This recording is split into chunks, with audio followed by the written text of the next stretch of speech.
committee will come to order. Without objection, the chair is authorized to declare recess at any time. We welcome everyone to today's hearing on the Southern Poverty Law Center.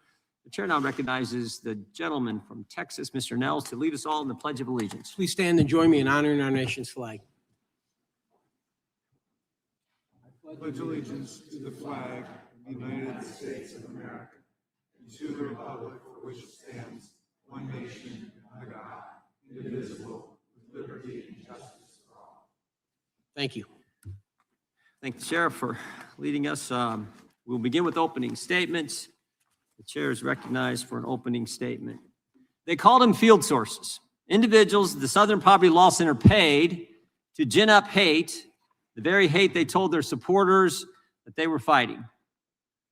Field source number 37, F-37, coordinated transportation and attended the 2017 rally in Charlottesville.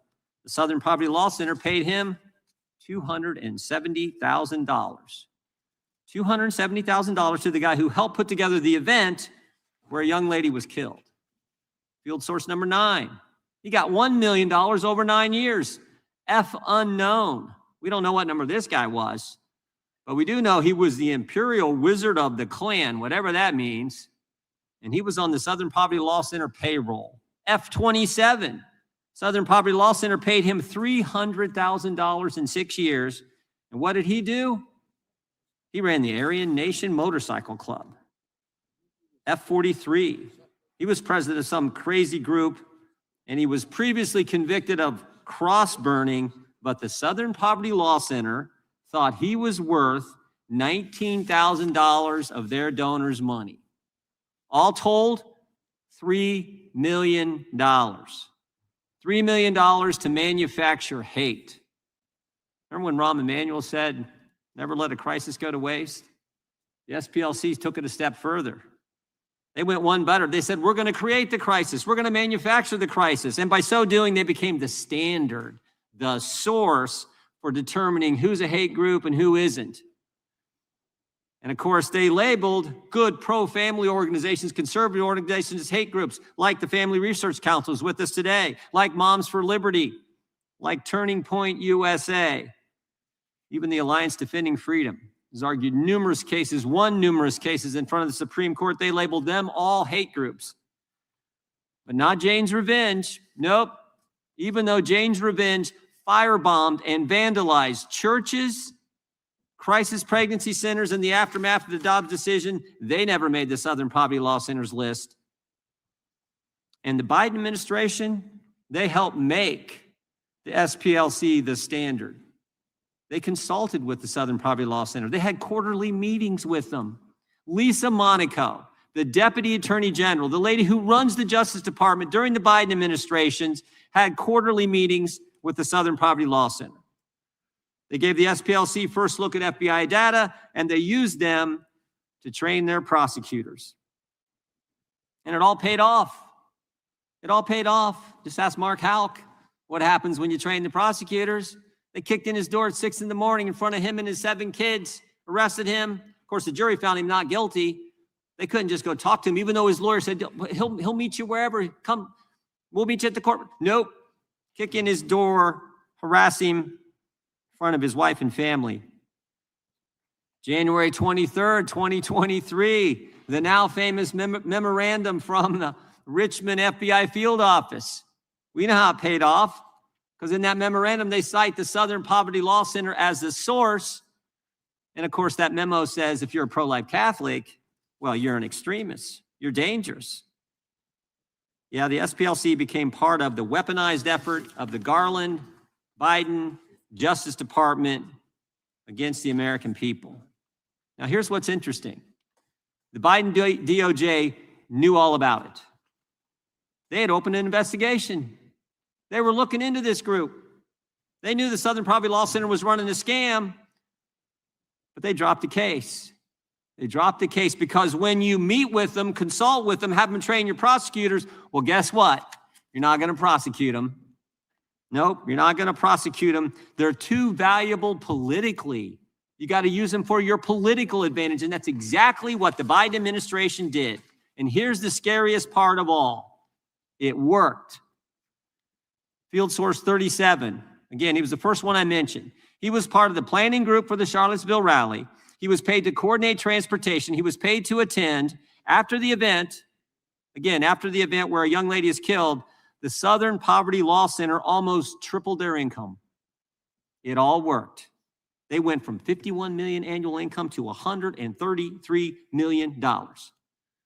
Turned out for them, creating hate was more profitable than fighting it. That's exactly what they did. They ran a scam, they became the standard, they didn't get prosecuted, and they made a ton of money. Made a ton of money. They're sitting on $800 million in assets, $700 million endowment fund. Such a deal. Such a deal. But here's the good news, because there is some good news. Here's the good news. President Trump got elected. Todd Blanche is Attorney General. Kash Patel is FBI Director. And guess what? They're prosecuting these guys for running a scam, ripping off their donors, falsely labeling all kinds of good organizations like the Family Research Council, Moms for Liberty, Alliance Defending Freedom, falsely labeling them hate groups. But they got caught. Thank goodness they did. So I want to commend the Attorney General and the work he's done, the FBI, most importantly, President Trump for being the guy who put these guys in those positions. We look forward to hearing from our witnesses today. This is something, and we look forward to bringing in the head of the Southern Poverty Law Center. We're in discussions with them about we wanted him here today, couldn't make it. We're working on it, and we will do whatever it takes to get him on that witness stand to answer our questions about the scam they run, the lies they told, the things they did. With that, I yield to the ranking member. Thank you very much, Mr. Chairman. Welcome to all of our witnesses. For decades, the Southern Poverty Law Center shared information about racist terror plots with the FBI gleaned from their informant program. The FBI was happy to receive it, and this practice frequently led to the disruption of dangerous conspiracies by the KKK and neo-Nazi groups to commit violence against synagogues, churches, African Americans, Jews, and other targeted minorities. So why is the Department of Justice under Trump and Todd Blanche now prosecuting the Southern Poverty Law Center?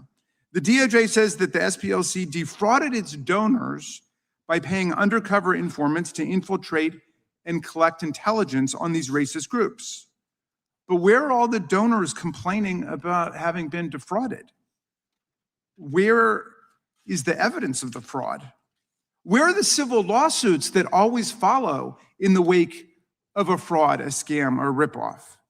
DOJ has offered no evidence that anyone was actually deceived or defrauded by this perfectly lawful, well-known, and accepted practice that the FBI itself approved for many years. Using informants and undercover agents was indeed the basis for the FBI's own efforts to investigate racist extremist groups when that was a priority before the targets of the FBI became instead the perceived political foes of Donald Trump.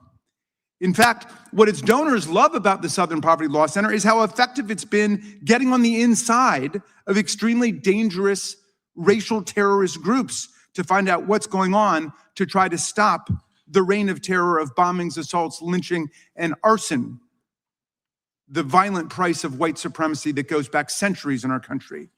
Why are there no civil fraud lawsuits? Why has no one sued the Southern Poverty Law Center? From my experience, as a former state assistant attorney general and a congressman who deals with constituents who get defrauded frequently, and now I'm the co-chair of the bipartisan Stop the Scams caucus, I can assure you that victims of fraud are usually enraged after a period of being embarrassed, and they come forward to complain and to sue the fraudsters. What does a real fraud case look like? How do the victims respond? Well, let's take this well-known, long-running fraud case called Trump University, which was shut down by the New York Attorney General's office when it determined that Trump University was systematically deceiving and ripping off its students and cheating them of a real education they paid for. Over 8,000 swindled students brought 3 different class action lawsuits that were certified by the courts against Trump.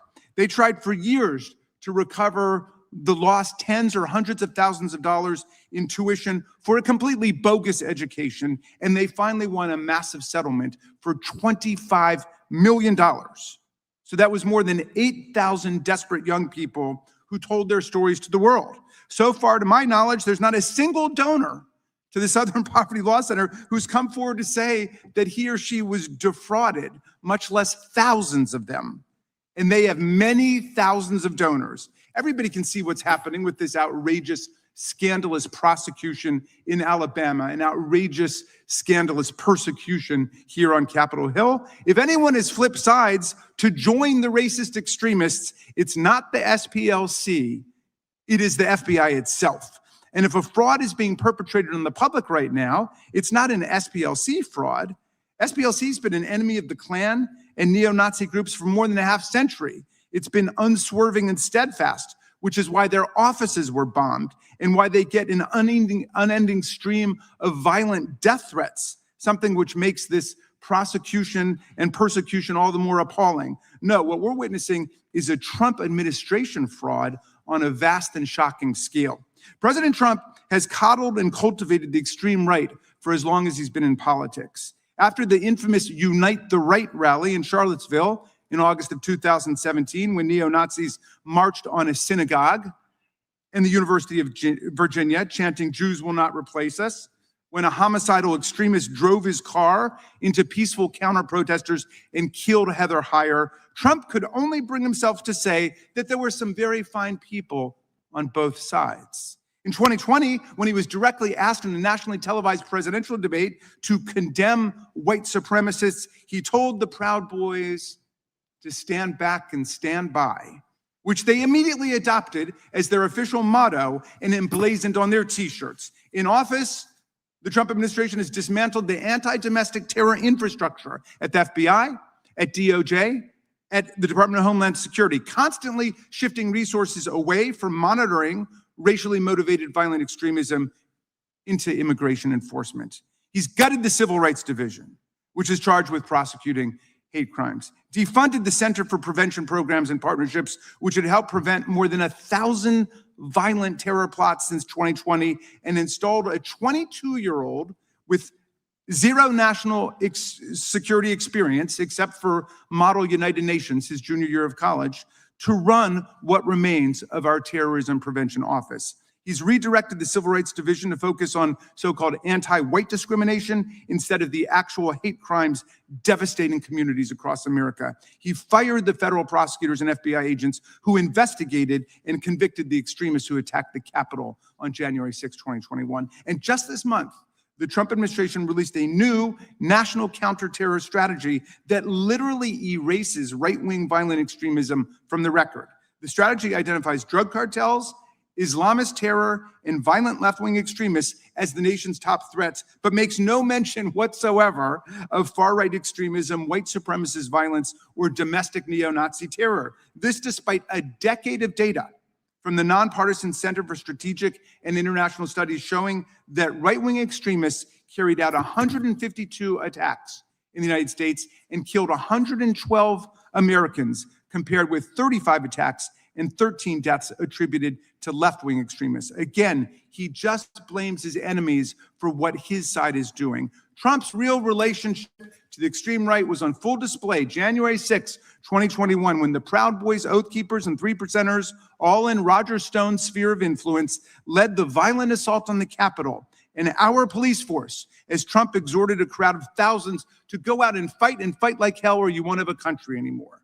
That mob not only chanted, "Hang Mike Pence," referring to Donald Trump's then vice president, and tried to shut down the peaceful transfer of power for the first time in American history, but brutally assaulted our police, wounding, injuring, disfiguring, and disabling more than 150 officers, terminating many careers in the process.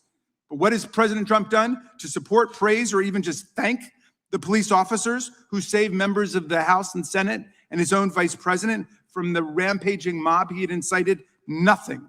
What's he done to help Sergeant Gonell, whose brutal injuries forced him to retire from the Capitol Force? Nothing. What's he done to help Officer Harry Dunn, who was taunted with racial slurs throughout the day on January 6th? Nothing.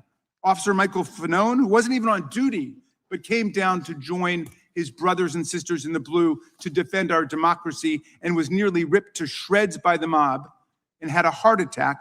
What's he done for him and his family? Nothing. No, Trump praises the J6 criminals, calling them heroes, martyrs, patriots, even hostages. He pardoned and commuted the sentences of more than 1,500 of them on his first day in office. Both the violent felons who attacked our officers with Confederate battle flags, baseball bats, and steel pipes, and the organizers behind the scenes who were convicted of seditious conspiracy, the deliberate and coordinated effort to put down and overthrow the government of the United States.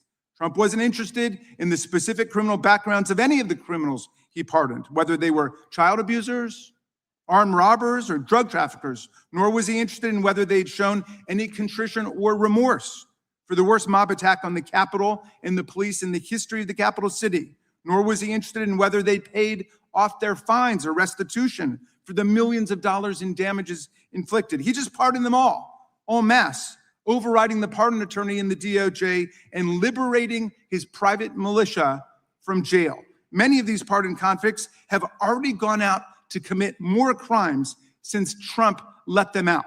Take, for example, Andrew Paul Johnson, who Trump let out of jail and then promptly went out and sexually attacked and molested two 12-year-old children, one boy and one girl. He is now back in prison for life.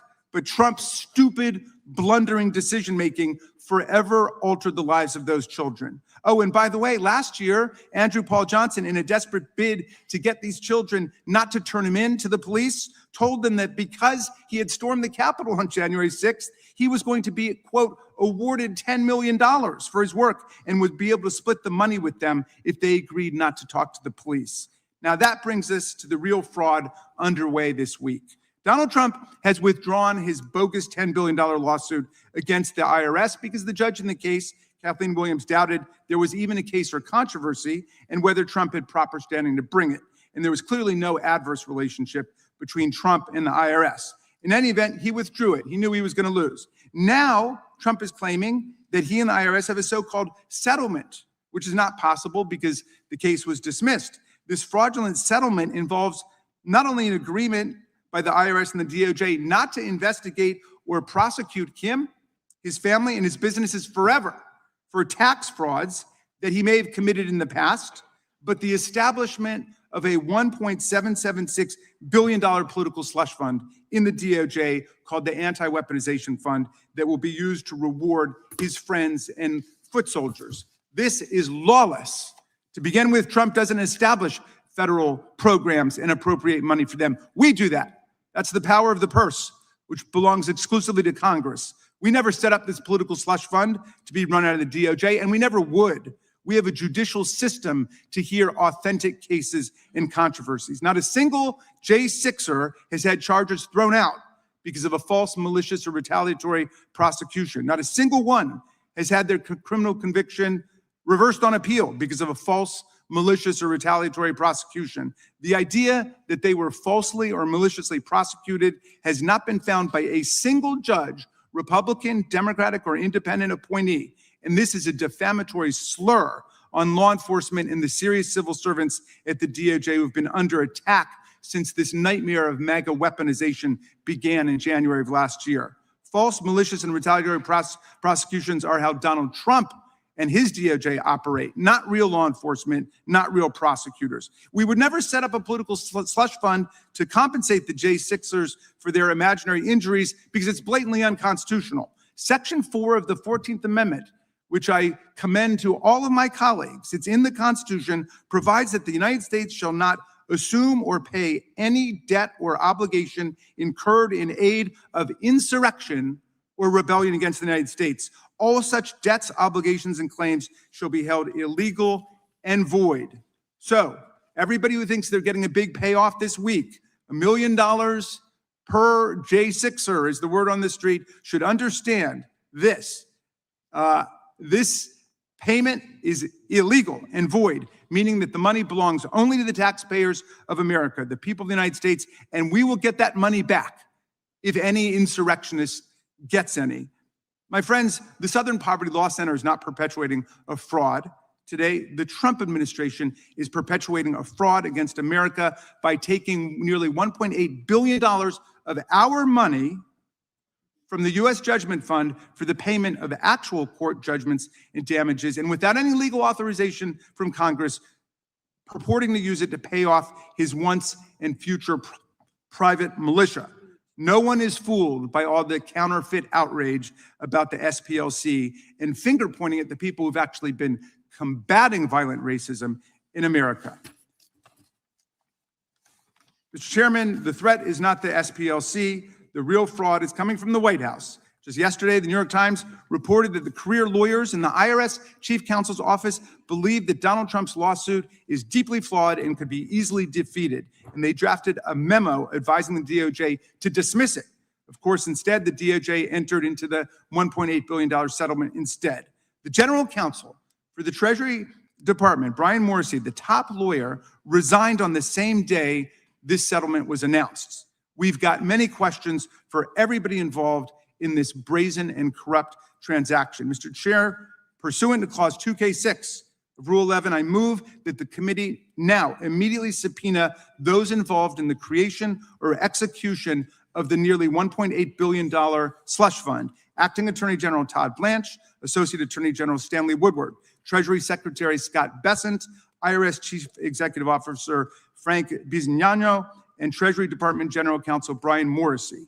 Mr. Blanche orchestrated this outrageous slush fund as part of the settlement with Donald Trump, which was also signed by Mr. Woodward, and Mr. Bessent will oversee the payout of these funds. Mr. Bisognano signed off on the settlement for the IRS, and Brian Morrissey remarkably resigned as this deal was being announced. These individuals all possess critical insights into Trump's self-dealing scheme with his own agencies to create this fund and reward his supporters and friends. So I move that they be subpoenaed right now. I second. The gentleman has not been recognized for that purpose. We will hold any motions to subpoena in abeyance until the conclusion of today's hearing. We will, without objection, all their opening statements will be included in the record. We will introduce today's witnesses. We're pleased to have with us Dr. Carol Swain. Mr. Chairman, I just want to request a recorded vote on that, if that's all right. Well, we'll do that when it's time for that, but it's not time for that now. We're holding it in advance. Dr. Swain is author and former professor of Princeton University and Vanderbilt University. She has served on various government commissions, including the National Endowment for the Humanities and the Tennessee Advisory Committee to the U.S. Civil Rights Commission. She graduated Phi Beta Kappa from Roanoke College and received a master's degree from Yale and her PhD from North Carolina. Mr. Tyler O'Neill is a senior editor at the Daily Signal, where his reporting focuses on nonprofit organizations. He previously was an editor at PJ Media and Fox News and is the author of 2 books. Mr. Tony Perkins is the president of the Family Research Council, a nonprofit organization that advocates for family-centered policies. He's an ordained minister and previously served as the chair and vice chair of the U.S. Commission on International Religious Freedom. Mr. Perkins has also previously served as a member of the Louisiana House of Representatives. And Ms. Maya Wiley is the president and CEO of the Leadership Conference on Civil and Human Rights. She previously served in the Civil Division of the U.S. Attorney's Office for the Southern District of New York and worked at the ACLU and the NAACP Legal Defense and Educational Fund. We welcome our today's witnesses and thank them for appearing today. And if you all please stand, we will begin by swearing you in. Raise your right hand. Do you swear or affirm under penalty of perjury that the testimony you're about to give is true and correct to the best of your knowledge, information, and belief, so help you God? Let the record reflect that the witnesses have answered in the affirmative. Thank you, and you can be seated. Please know that your written testimony will be entered into the record in its entirety. Accordingly, we ask that you summarize your testimony in 5 minutes, and we will start with Dr. Swain. Just make sure you hit the microphone there, hit that button, and try to stay as close to 5 as you can, although I won't cut you off right at 5. After all, we gave Mr. Raskin 15, so. Good morning, Chairman, Ranking Member, and distinguished members of the committee. Thank you for giving me the opportunity to testify today on this very important subject. I am Dr. Carol M. Swain, a former tenured professor of political science and law at Vanderbilt, and I was also tenured at Princeton. I am a woman who rose from rural poverty in Southwest Virginia, earned 5 degrees, and built a career as a scholar of race, politics, and representation. My 1993 book, Black Faces, Black Interests, won 3 national awards and was cited by the U.S. Supreme Court. Yet, starting in 2009, I became the target of a sustained smear campaign by the Southern Poverty Law Center, an organization once respected for fighting real hate, but which I believe has become a weapon against conservatives, Christians, and dissenting voices. In September 2009, I found myself in the SPLC's crosshairs after I published an article in the Huffington Post titled "Mission Creep and the Southern Poverty Law Center's Misguided Focus." I argued that the SPLC had drifted from its original mission of monitoring genuine hate groups, such as the KKK and the neo-Nazis, towards targeting mainstream conservatives, immigration reformers, and anyone challenging progressive ideas on race and immigration. I specifically criticized the SPLC's attacks on figures like Lou Dobbs and organizations like the Center for Immigration Studies. I concluded my article with the line, "Rather than monitoring hate groups, the Southern Poverty Law Center has become one." Within weeks of my article, the Southern Poverty Law Center retaliated. In October 2009, SPLC spokesman Mark Potok publicly labeled me as an apologist for white supremacists. This stemmed from my endorsement of a documentary film, A Conversation About Race, directed by Craig Bodecker, which I recommended for classroom use because it offered perspectives rarely heard on university campuses. This attack on me was not an isolated incident. The Southern Poverty Law Center has used guilt by association, cherry-picked quotes, and fabrications to damage and destroy reputations and organizations. There was long-term professional harm to me. Offers from other universities dried up, speaking opportunities declined. I became kryptonite in certain academic and media circles. My experiences with the Southern Poverty Law Center exposed a powerful, tax-exempt organization with enormous influence over media, corporations, law enforcement, and government that can chill speech and academic freedom without any meaningful accountability. The Southern Poverty Law Center's tactics, the mission creep, because it's lost sight of its original purpose, guilt by association, weaponized hate labels, have broader consequences. They distort public discourse and equate policy disagreements with bigotry. They influence tech companies, public and private schools, and federal agencies in ways that marginalize conservative and religious voices.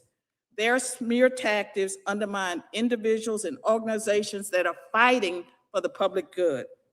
I urge this committee to examine the Southern Poverty Law Center's practices, its financial operations, its influence on government partnerships, and the lack of transparency and accountability surrounding its hate group designation. Real civil rights work requires truth-telling, not retaliation against scholars who challenge orthodoxies, and certainly not the alleged financing of the hate the organization claims to fight. I hope Congress will deal with the Southern Poverty Law Center appropriately. Both political parties need to address this. This is a bipartisan issue. They should use all available means to hold this organization accountable, as you do, or as you proclaim to do with other organizations. Let's hold everyone to the same standard. Thank you for your time, and I will be ready to answer questions at the appropriate time. Thank you, Doctor. Mr. Perkins, you are now recognized for 5 minutes. Chairman Jordan, Ranking Member Raskin, members of the committee, thank you for the opportunity to testify. I'm Tony Perkins. I've served as the president of the Family Research Council here in Washington since 2003. Americans once associated Southern Poverty Law Center with fighting the Ku Klux Klan during the civil rights era. That reputation gave the SPLC enormous moral credibility. But in November of 2010, SPLC shifted its focus beyond violent groups and began targeting Christian organizations opposing efforts to redefine marriage and human sexuality. Family Research Council was among the most prominent of that first wave. In August of 2012, FRC joined Governor Mike Huckabee in supporting Chick-fil-A Appreciation Day after the company was boycotted because its leadership publicly affirmed traditional marriage. 2 weeks later, on August 15th, LGBT activist Floyd Corkins entered FRC headquarters carrying a 9mm pistol, 50 rounds of ammunition, and 15 Chick-fil-A sandwiches. According to his later confession, his intent was to kill as many as possible and stuff the sandwiches into our mouths. As he entered the building and pulled the gun out of his backpack, our building manager, Leo Johnson, confronted him. Though seriously wounded, Leo stopped the attacker and prevented a mass casualty event. After multiple surgeries and months of rehabilitation, Leo returned to work and remains today affectionately known as Leo the Hero, and he's here with us today. Leo, thank you.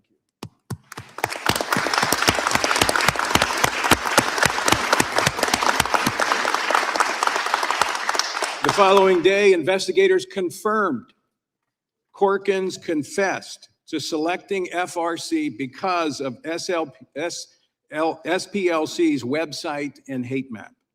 Following the attack, FRC appealed publicly, privately, to SPLC to remove mainstream Christian organizations from its inflammatory classifications.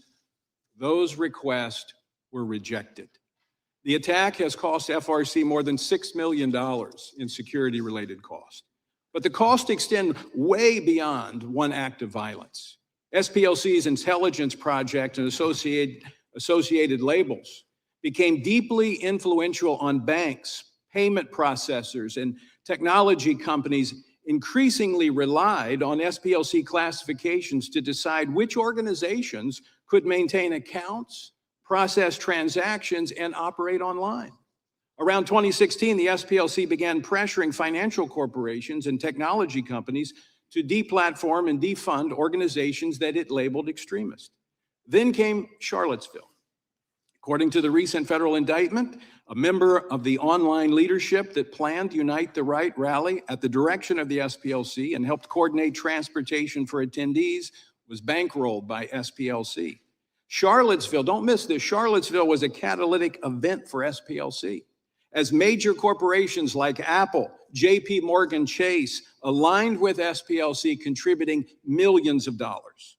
Shortly afterwards, the coalition known as Change the Terms was formed, led by SPLC and the Center for American Progress, establishing standards that would encourage companies to deny digital access and financial infrastructure to organizations that SPLC labeled.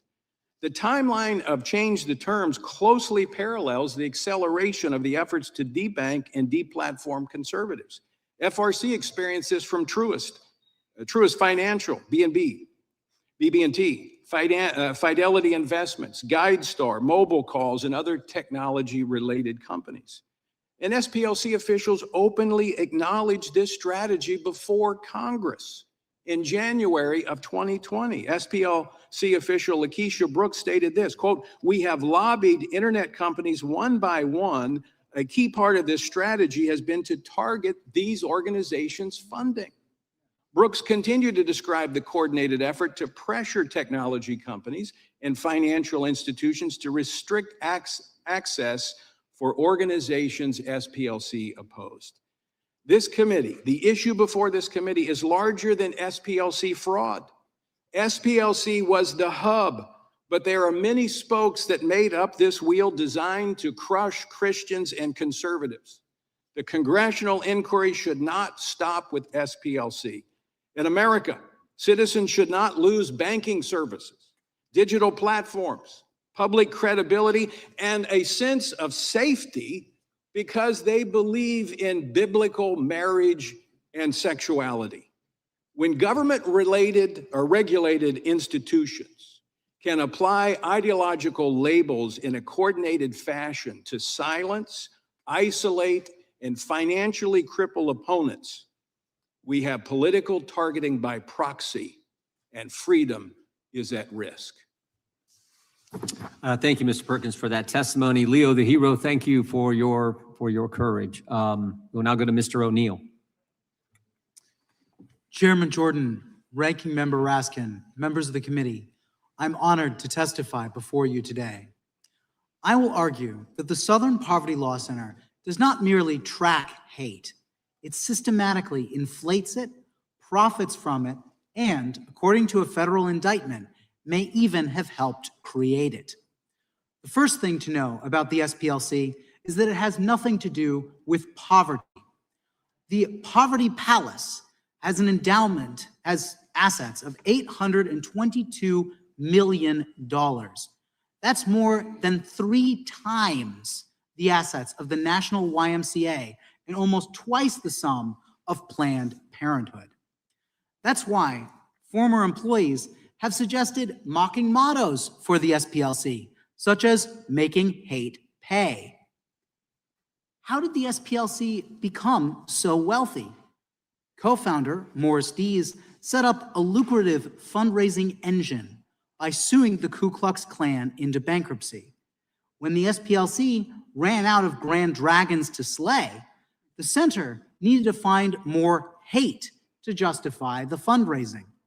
It has a financial incentive to juice the numbers. The SPLC began to publish a hate map that plots mainstream conservative and Christian groups alongside Klan chapters. The map includes Moms for Liberty, PragerU, Turning Point USA, and even Focus on the Family. The SPLC says the map reveals the infrastructure upholding white supremacy. This hate map kills 2 birds with 1 stone. It silences conservative dissent from the left's and the SPLC's agenda, and it exaggerates hate to keep the money flowing. The map also includes groups that barely exist, like a Confederate memorabilia shop and a convent. In 2023, I analyzed the map and found that it exaggerated hate by at least 267%. By including mainstream conservatives, double counting groups, and mentioning defunct organizations. Given this track record, is it really so far-fetched to think the SPLC might be propping up some of the very white supremacist groups it claims it exists to oppose? A federal grand jury indicted the SPLC on fraud charges because it had funneled $3 million to members of the Klan. The SPLC didn't deny the payments, but said it was funding informants who had tipped the center off to violent threats before they happened. But that's not what allegedly happened in Charlottesville in 2017. According to the indictment, the SPLC paid an organizer and directed this person's racist postings. The indictment suggests the SPLC's involvement made Charlottesville larger than it otherwise would have been. After Charlottesville, the SPLC's annual fundraising doubled. Social media companies volunteered to start silencing hate groups. CNN plastered the hate map on its website. Charlottesville was a payday for the SPLC. And this so-called informant may have been the SPLC's most cunning investment. Of course, if it became known that the SPLC had paid a Charlottesville organizer, that would be a massive scandal. No wonder the SPLC allegedly lied to a bank, setting up shell companies to fund these informants. Why does this matter? SPLC staff have briefed DOJ prosecutors. Big tech companies have used the SPLC to blacklist conservative nonprofits. School districts across the country have adopted the SPLC's curriculum. Hundreds of companies systematically exclude conservatives from their charity programs because of the SPLC. The SPLC also have offshoots that engage in similar efforts against conservatives. The Change the Terms Coalition banded together to pressure big tech to deplatform conservatives, and former SPLC staff have founded the Global Project Against Hate and Extremism. If an organization can inflate threats, influence federal policy, and conceal its role in allegedly fueling the very extremism it condemns, then Congress has a duty to investigate it and its offshoots.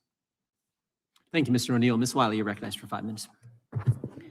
Thank you, Chairman Jordan and Ranking Member Raskin, and to the entire committee for having me here today. I'd like to get right to the point. The attack on SPLC is nothing more than part of a larger, broader, coordinated attack on civil rights organizations, not-for-profits, ones that work to ensure voters can vote, that children can learn, and people can live without fear.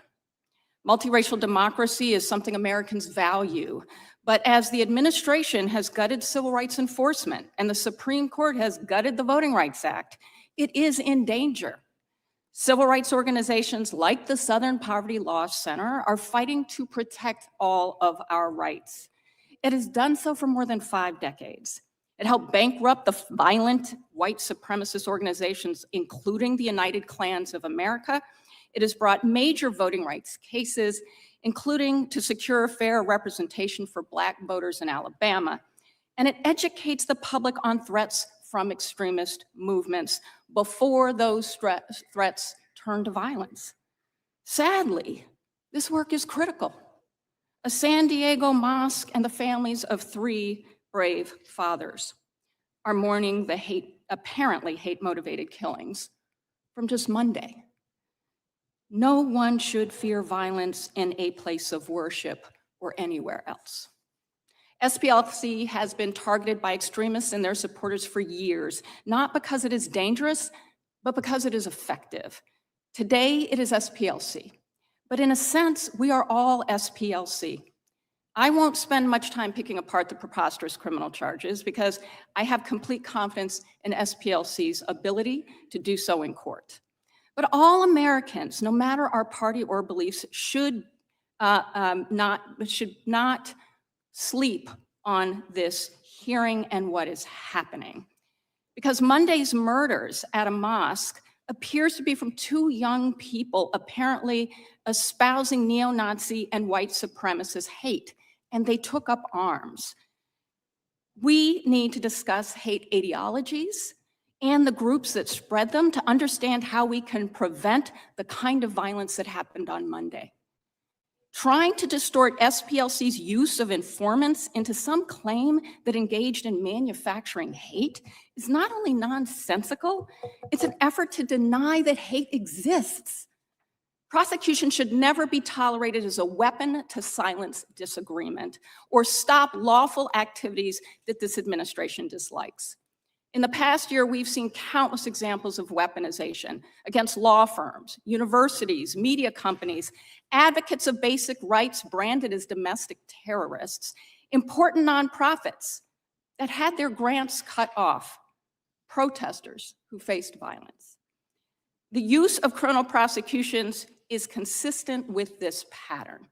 And our concern is that no organization seen as dissenting from any administration's policy, large or small, should ultimately face this kind of abuse of power.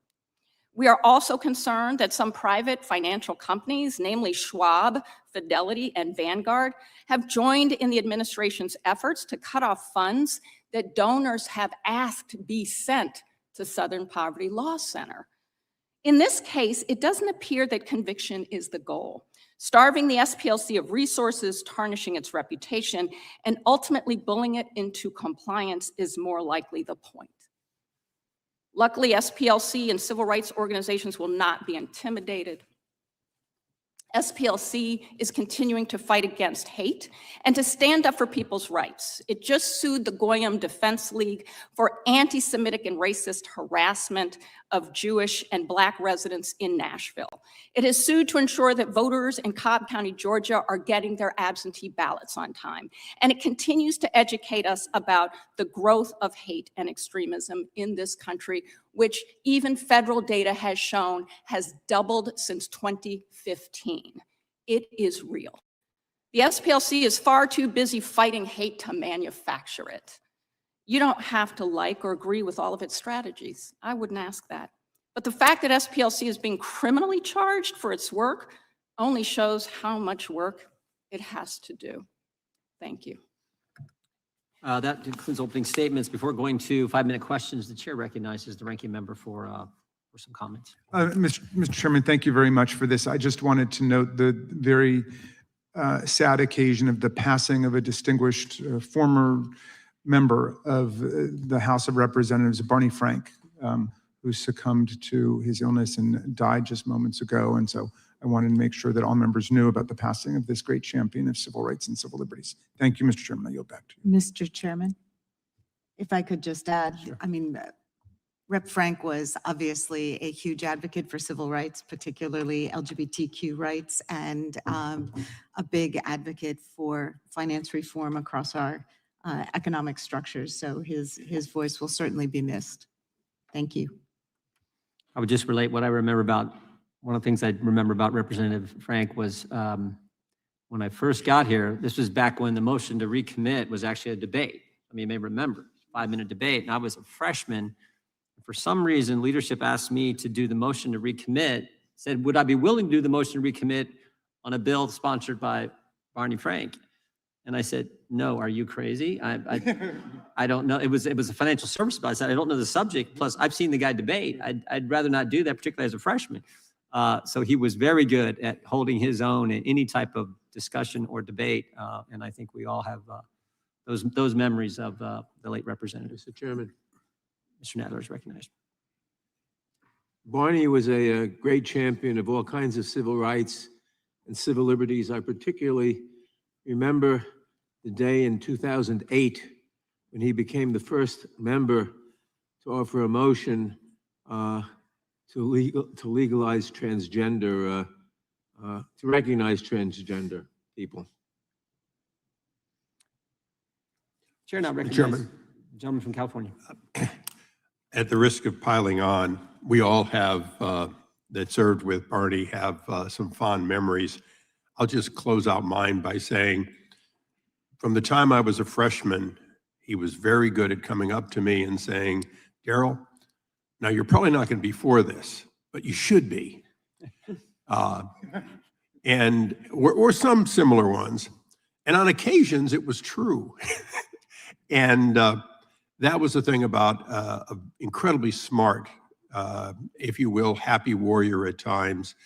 He wasn't always happy, but when he was, and on this committee where I served with him, he was happiest when there was real debate, when he could use his wit to either change minds or at least embarrass those who had come half prepared. So yes, he will be missed, and I thank the gentleman. We now move to 5-minute question. The gentleman from Arizona is recognized for 5 minutes. Thank you, Mr. Chairman. And Ms. Wiley, the SPLC labeled a brilliant black conservative, the woman sitting to your left, Dr. Carol Swain, a, quote, apologist for white supremacists, close quote, simply for daring to disagree with them. Do you personally think Dr. Swain is a racist? I don't know, Dr. Swain. What I will say is what's important about the Southern Poverty Law Center's I'm asking work you. is that it identify where and how we have problems. I'm asking you, you're choosing not to answer. Okay, you don't know her? Have you read any of her writings? I have not. Okay, so Dr. Swain, what was the impact of SPLC's radical, unnecessary attack on you? What was the result of that? It actually set in motion a series of events that led to my retiring in 2017. Now, there are more things that happened, but once the Southern Poverty Law Center labels a black conservative as an apologist for white supremacists, then people don't know how to process that.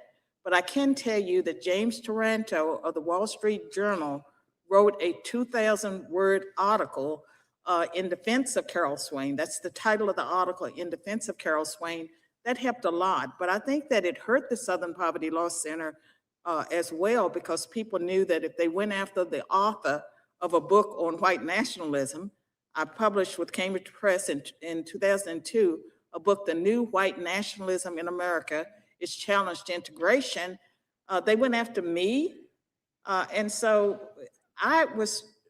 You were a tenured professor, Yes. Vanderbilt and Princeton, Yes. and it impacted your career. It definitely impacted my career. Thank you for that information.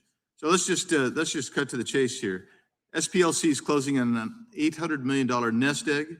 I happen to have their 990 employees and how much they get paid. The president CEO from this filing from 2024, $466,000 is the base salary. Total with perks, $522,000, and you go on down the list. And when the list closed for me, I didn't see anybody making less than $285,000 per year from them. And there's a reason that Charity Watch gives SPLC an F as a charity. The organization's recent federal indictment for wire fraud alleged that it secretly took some of that money, through over $3 million in donor funds, to informants tied to extremist groups like the KKK, Aryan Nations. And it only confirms what mass resistance has warned about for years, that the SPLC was never fighting hate, was manufacturing it to justify existence. Mr. O'Neill was talking about Eisen, who actually was one of the founders, who was attacking the KKK, and then actually had to shift when they put them out of business because they needed money. And so then it became this mission to attack people and falsely label them and basically gin up the basic money machine that they were doing. And I want to ask you, Mr. Perkins,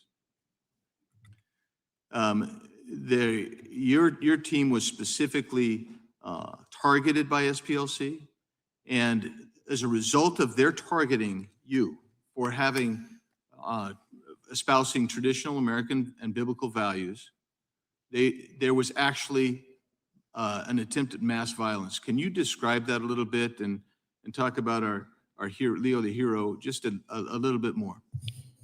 The gunman, who's now serving prison for domestic terrorism, came into the building with a gun. Leo, who is the building manager, was actually standing at the front, asking what he needed. He pulled the semi-automatic pistol out of the backpack. He began shooting. The first round hit Leo in the arm, shattering his arm. He was still able to take him down. More shots were fired. The bullet holes remained in the walls of our building. Leo was able to disarm him and take him down and even recover the weapon. And in following that, watching the footage with the FBI agents who were surveilling it, said, why did he not, he was bleeding out, why didn't he fire the round into Corkins to make sure that he could not come back at him? And I didn't know the answer. As a former police officer, I would have, just as the FBI said, I would have defended myself, not knowing if I was going to pass out. So I asked Leo when he came out of surgery that night. I went to the hospital about midnight. He came out of the hospital, and my first question was, Leo, why didn't you shoot him? And he said, because God told me not to. We're not here for revenge. We're here for justice. And what they have inspired, not just to us, but to thousands of Americans who love this country and happen to believe the Bible as a definitive way to live, they want to silence us. And I stood on the street the day after the shooting, and I'll say it again. We will not be silent. We will not shrink back. We will not apologize for biblical truth. We will continue to stand for it. Thank you, Mr. Chairman. I yield back. Thank you. Mr. Natter, recognized. Gentleman from New York is recognized. Thank you, Mr. Chairman. Mr. Chairman, we've heard a lot over the last few days about so-called weaponization as Donald Trump rolled out his settlement slush fund to reward his friends and allies, including insurrectionists, white supremacists, and others within the MAGA faithful. But this hearing is among the worst kinds of weaponization, using the power of the Judiciary Committee to further Donald Trump's personal vendetta against those who seek to hold him and his allies accountable. He has weaponized the Department of Justice to stifle dissent, attacking law firms, universities, and members of civil society that dare challenge him. And now this committee is being pressed into service to join in his petty campaign of retribution. That is because that is beneath the dignity of this committee, on which I have been proud to serve my entire career in Congress. But since we have been called here, I want to talk about the important work that the Southern Poverty Law Center does to take on one of the most malign forces in our society, and that is anti-Semitism. Unfortunately, anti-Semitism in America is not a relic of the past. It is a present and growing threat. The FBI has consistently documented Jewish Americans as the most targeted religious group for hate crimes year after year. We have seen it erupt into mass violence, from the massacre at the Tree of Life Synagogue in Pittsburgh to the attack on Poway, California. We have seen it spread through online spaces, and we have seen it increasingly seep into mainstream right-wing politics, in conspiracy theories about Jewish financiers, in Holocaust analogies deployed as political weapons, and in figures with well-documented ties to white supremacists ascending to positions of influence. The Southern Poverty Law Center is on the front lines fighting anti-Semitism. In 2019, the SPLC won a $14 million judgment against the founder of a neo-Nazi website, Daily Stormer, who orchestrated a full-blown doxing and harassment campaign against a local Jewish woman. She ended up getting more than 700 gruesome threats online, like being told that she should have died in a concentration camp and that she was, quote, easy to find. Someone even posted an image of her and her 12-year-old son and their rabbi imposed on photos of the gates of Auschwitz. One of our witnesses, Mr. O'Neill, has accused the SPLC of exaggerating hate. I wonder if he thinks that the hate against this woman was exaggerated or manufactured. Last year, the Southern Poverty Law Center filed suit against the white supremacist extremist group Goyim Defense League, an openly anti-Semitic group that calls for the return of the Nazi Party. SPLC sued because in 2024, the GDL launched a coordinated campaign against Black and Jewish communities during a July 2024 hate tour, in quotes, in Nashville. These neo-Nazis were marching across the city, assaulting people they believed to be Jewish, harassing groups of young Black children, and waving swastika flags. Another one of our witnesses, Mr. Perkins, has called the SPLC, quote, a partisan smear machine. I certainly hope he does not believe that it is a partisan smear to call out neo-Nazis and to make them pay for assaulting Jews and harassing Black children. Fighting against neo-Nazis, neo-fascists, and white supremacists is not a partisan issue. It should be very simple to reject these tenets. So why is it so hard for Republicans to call out the anti-Semitism we see within the current administration? President Trump has not only hosted, but also refused to condemn Nick Fuentes, a Holocaust denier and white nationalist. Meanwhile, Republicans have remained silent as the administration attempted to implement political litmus tests in order for synagogues to be deemed eligible to receive security grants, hired known anti-Semites like Kingsley Wilson, Ed Martin, and Sebastian Gorka, and gutted the agencies charged with preventing domestic terrorism. Lip service about fighting anti-Semitism rings hollow when you staff your government with people who embrace it, no matter how many task forces or advisory committees you form. And now they are coming after an organization on the front lines of fighting anti-Semitism and racism in all its pernicious forms. Ms. Wiley, the time we have left, I want to turn to you. What harm does it do to the Jewish community or any targeted community when Republicans spread false information against one of the few organizations actively fighting hate crimes and tracking extremist groups? Representative Nadler, you actually shared one of the examples I would share, which is the Goyim Defense League lawsuit. This is incredibly important for the Jewish community because anti-Semitism and the great replacement theory that we're seeing in so many of these ideologies that SPLC is identifying actually comes for all of us. Comes for people who are Black, comes from people who are transgender, comes from people who are Jewish. And one of the things, and the Leadership Conference on Civil and Human Rights was co-founded with Jewish organizations and leaders. It is part of our roots and history as a civil rights coalition. And we have several of our Jewish groups have signed a letter that has been released today and sent supporting the Southern Poverty Law Center because it even modeled some of the ways that more elevation of anti-Semitism could happen. One last thing I'll point out, because the FBI was well aware of this despite the claim in the indictment. The Southern Poverty Law Center gave a 45-page event threat memo to the FBI before the Unite the Right rally because of the program we're talking about today, and identifying that there would be people there who were armed. And as we saw in what turned out in that rally, it was critically important. Thank you, and I yield back. Gentleman yields back. Mr. O'Neill, they had an extremist file webpage, didn't they? Yes.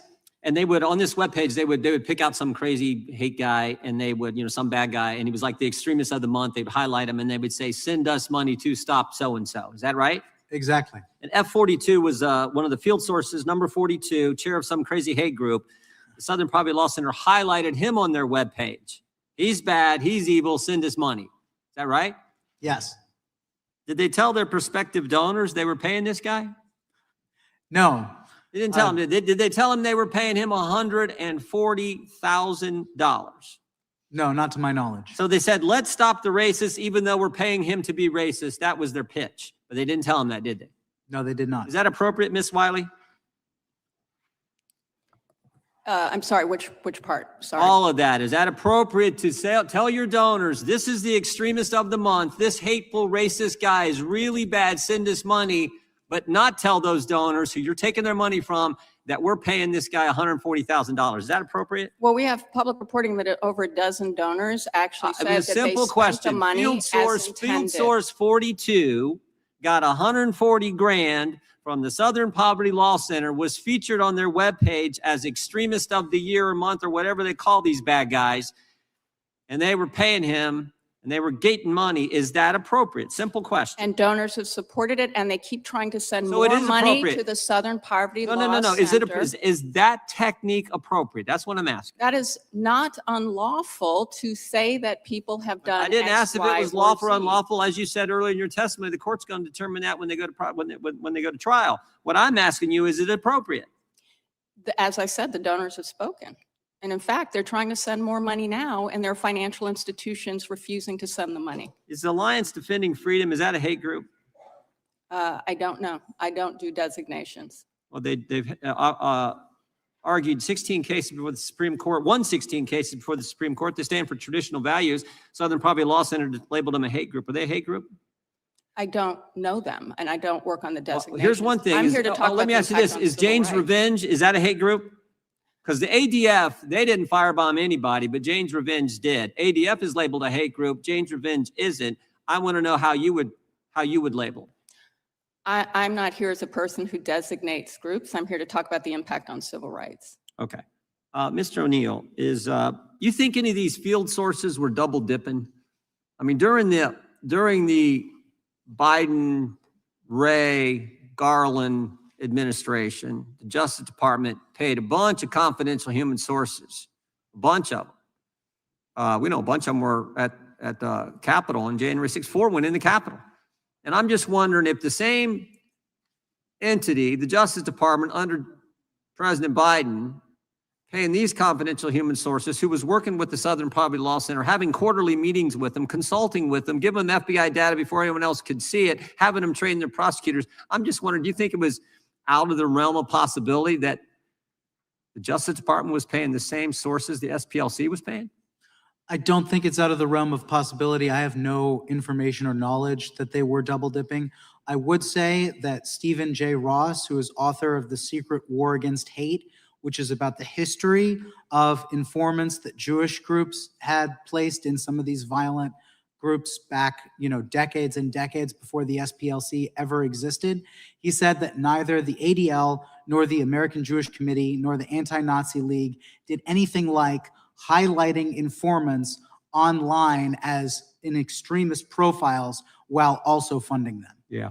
Last question, I'll come to you, Mr. Perkins. In your opening statement, you talked about how it was just worse than the SPLC because how they've put themselves out there or become the standard of help from the government, I think, in becoming the source or the standard on evaluating and determining what groups are hate groups, what groups aren't. But it's bigger and broader. It has things. But I think the real thing here is how closely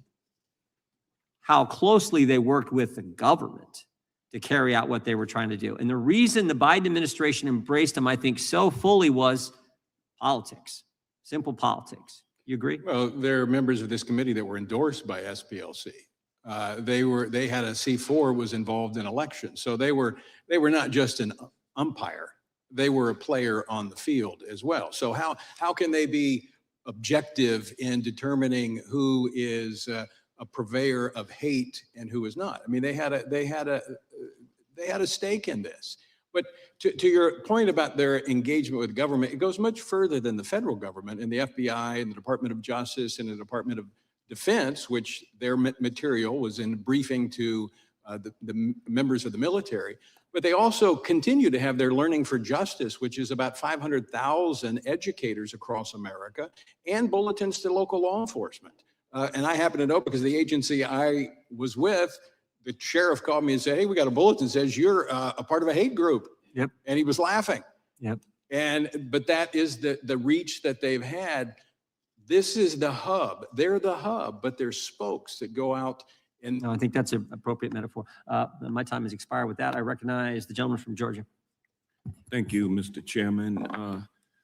Mr. O'Neill, have you ever heard the name Michael Donald? I have, yes. I'm very familiar with the case. How about you, Mr. Perkins? You don't know? You've never heard of him? How about you, Dr. Swain?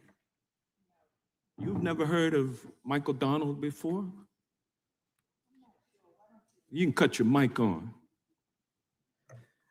I'm not sure, but maybe if you give a little Well, more he was information. the 19-year-old African-American black boy down in Mobile, Alabama. He's the son of Beulah May and David Donald, the youngest of 6 children. He was in community college at the time while working part-time for a local newspaper. And on March 21st of 1981, he was lynched. You've never heard of that before? No, I have not. Well, then you I did don't not recall know that. then that the SPLC was responsible for filing a lawsuit against the United Klans of America, whose members were responsible for lynching Michael Donald. You did not know that the SPLC had sued along with Beulah May Donald I have and received or obtained a judgment that ran the United Klans of America out of business. You weren't aware of that? I was totally aware of it. In fact, I used Okay, well, let me data ask you this from then. Let me ask you this. If you were aware of that, you know that they have been effective since then in running a number of Ku Klux Klan organizations out of business through lawsuits, correct? In my You're aware of it, Mr. O'Neill, aren't you? Yes, I'm actually very aware of that case because the SPLC edged out Beulah May Donald, who wanted to make a video about it. Well, I You didn't get to said- respond. Hold on now.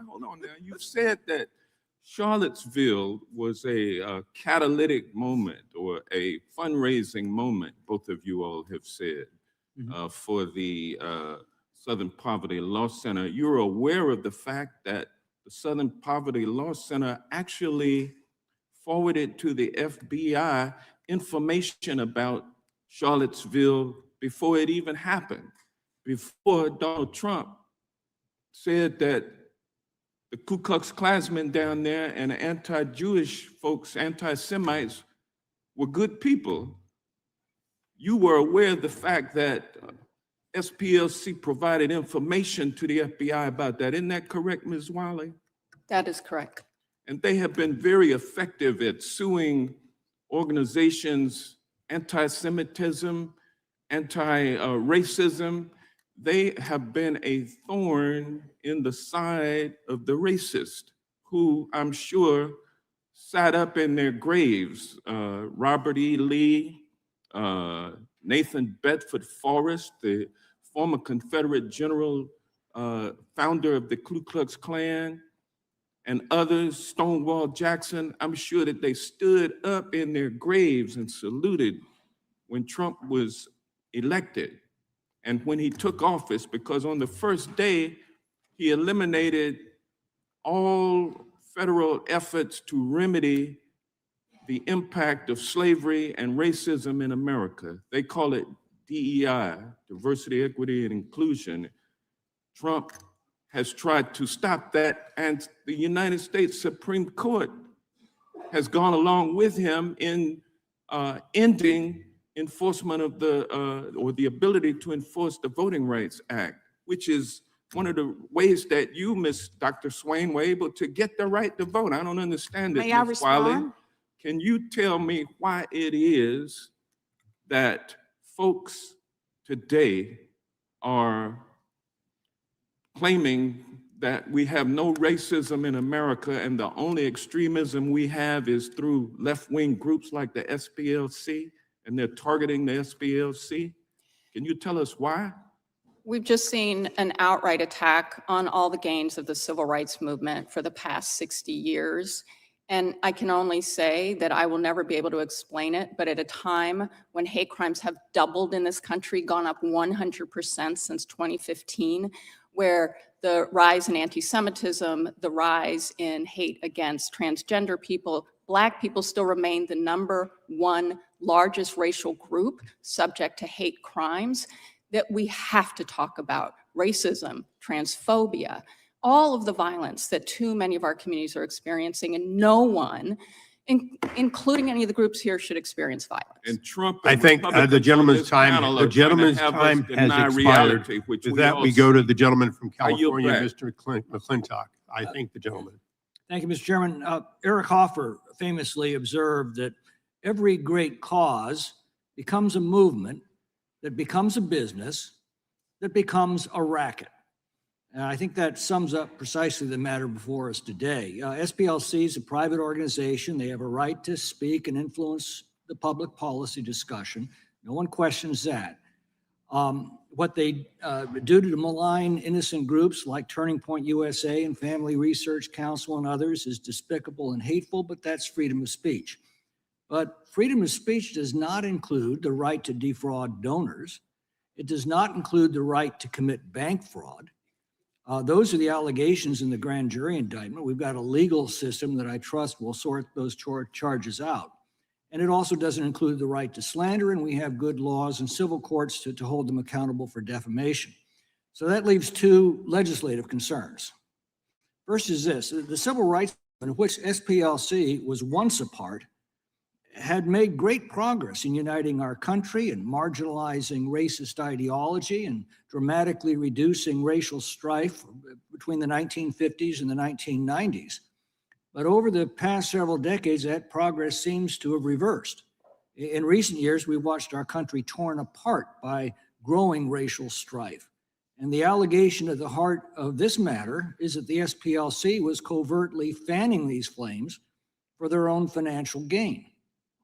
A significant flashpoint, of course, was the Charlottesville riots, which had fatal results. And I do need to call out the ranking member for deliberately perpetuating the Democrats' dishonest claim that Donald Trump praised the Nazis at Charlottesville when he said there were, quote, very fine people on both sides. What the ranking member knows but chose to leave out is that Trump then said, I'm not talking about the neo-Nazis and the white nationalists because they should be condemned totally, unquote. Ranking member knows this, and the fact that he perpetuated that today speaks for itself. Mr. Chairman, I Now ask we that have the the gentleman's words be taken down. Gentleman will suspend. The gentleman will suspend. What purpose does the gentleman interrupt? I ask that the gentleman's words be taken down. Which words? Does Which the words gentleman are object which to? words are you referring to? Well, he mentioned twice that the ranking member misled, deceived, and lied to this committee. The gentleman, I didn't use the word deceive. I didn't use the word lie. He has the impugned gentleman, the motives. would both gentlemen please suspend? Would the recording clerk read back verbatim that passage is being referred to? Both times. There's only one chair here. I'll take just one of them. It'll be fine. I think we need. The gentleman both will of them. suspend. To put it in context, Mr. Chairman, we got to have both The utterance. gentleman will suspend.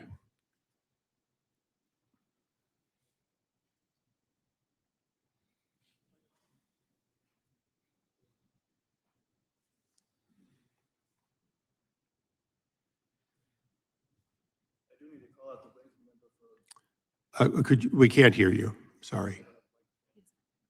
Okay, just as loud as you could, please.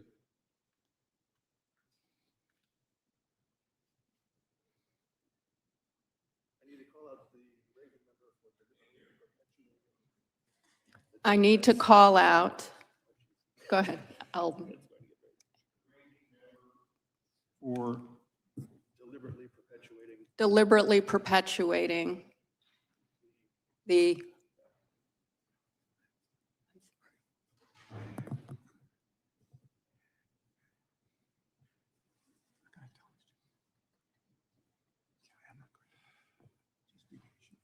deliberately perpetuating the Democrats' dishonest claim that Donald Trump praised the neo-Nazis. Thank you. Charlottesville. Thank you. Is that the passage or one of the two times that you're referring to? That's the first passage. Excellent. Just one moment then, please.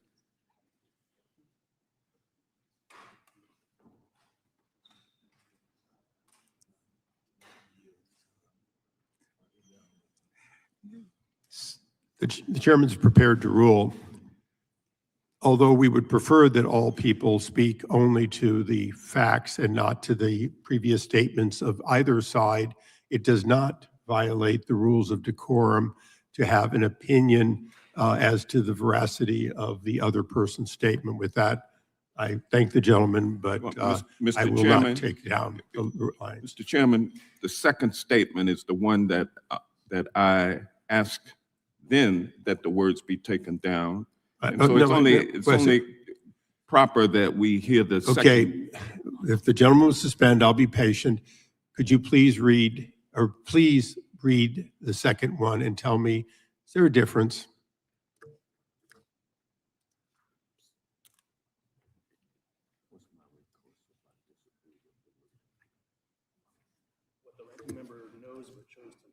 What the ranking member knows but chose to leave out is that Trump then said, I'm not talking about the neo-Nazis or white nationalists because they should be condemned totally. Thank you. So, Mr. Chairman. The gentleman will suspend. Having heard both of these and understanding them in context, they meet the requirement of within decorum. Again, the chair would caution individuals to, whenever possible, to refer to the specifics and not to the testimony or the statements of either side. However, in context, it was not a violation for which the words may be taken down. And with that, the gentleman from California may continue. Mr. Chairman, It is the gentleman from, parliamentary inquirer. it is the gentleman's time. I will hear your parliamentary question after the conclusion of his Point of time. order, Mr. Please. Chair. The gentleman Point will of order, continue. Mr. Chairman. Point of order. The gentleman will state his point of order. Is it within the rules? That is not how you state a point of order. State your point of order. My point of order is it's incorrect for the chair of the committee to not hear argument on a motion. Gentlemen, if you're considering it a point of order, in answer to the point of order, in answer to point of order, a motion to have words taken down, the words speak for themselves. The gentleman had them heard. I'm aware of what they were, and I've made my ruling. The gentleman, I thank him for his point of order. We now go to the gentleman from California, and I would ask that it be reset back to 2 minutes, and we'll conclude with 3 minutes or 3 minutes remaining. Please. Thank you, Mr. Chairman. I'm reminded of that old movie line, the gentleman can't handle the truth. Now we have the revelation that the SPLC paid the chief organizer of this Unite the Right riot $270,000 while he was recruiting agitators and posting inflammatory rhetoric. And to learn that this was part of more than $3 million in such payments to such extremist groups begs the question of whether the SPLC was financing the very extremist groups it was assuring donors was fighting with their contributions. The terrible attack on the mosque in San Diego on Monday was inspired by neo-Nazi propaganda. Was this surreptitiously financed by the SPLC or similar NGOs or perhaps even foreign governments? That's a legitimate concern and one that we need to fully explore. The second legislative concern is that during the Biden administration, the Attorney General and the FBI Director told this committee that white supremacist groups were the greatest single threat that our country faced. The SPLC was one of the primary sources of this testimony. Was this an attempt to mislead Congress? And were the officials responsible for this testimony victims of misinformation by the SPLC, or were they active participants in this deception? I think we need to get to the bottom of that as well. Now, Dr. Swain, you detailed the smear campaign against you that obviously caused you reputational damage and financial loss. And Mr. Perkins, your organization suffered both financial loss and actual violence. Why haven't you sued the SPLC? Partly because information was not available, as is now coming forth.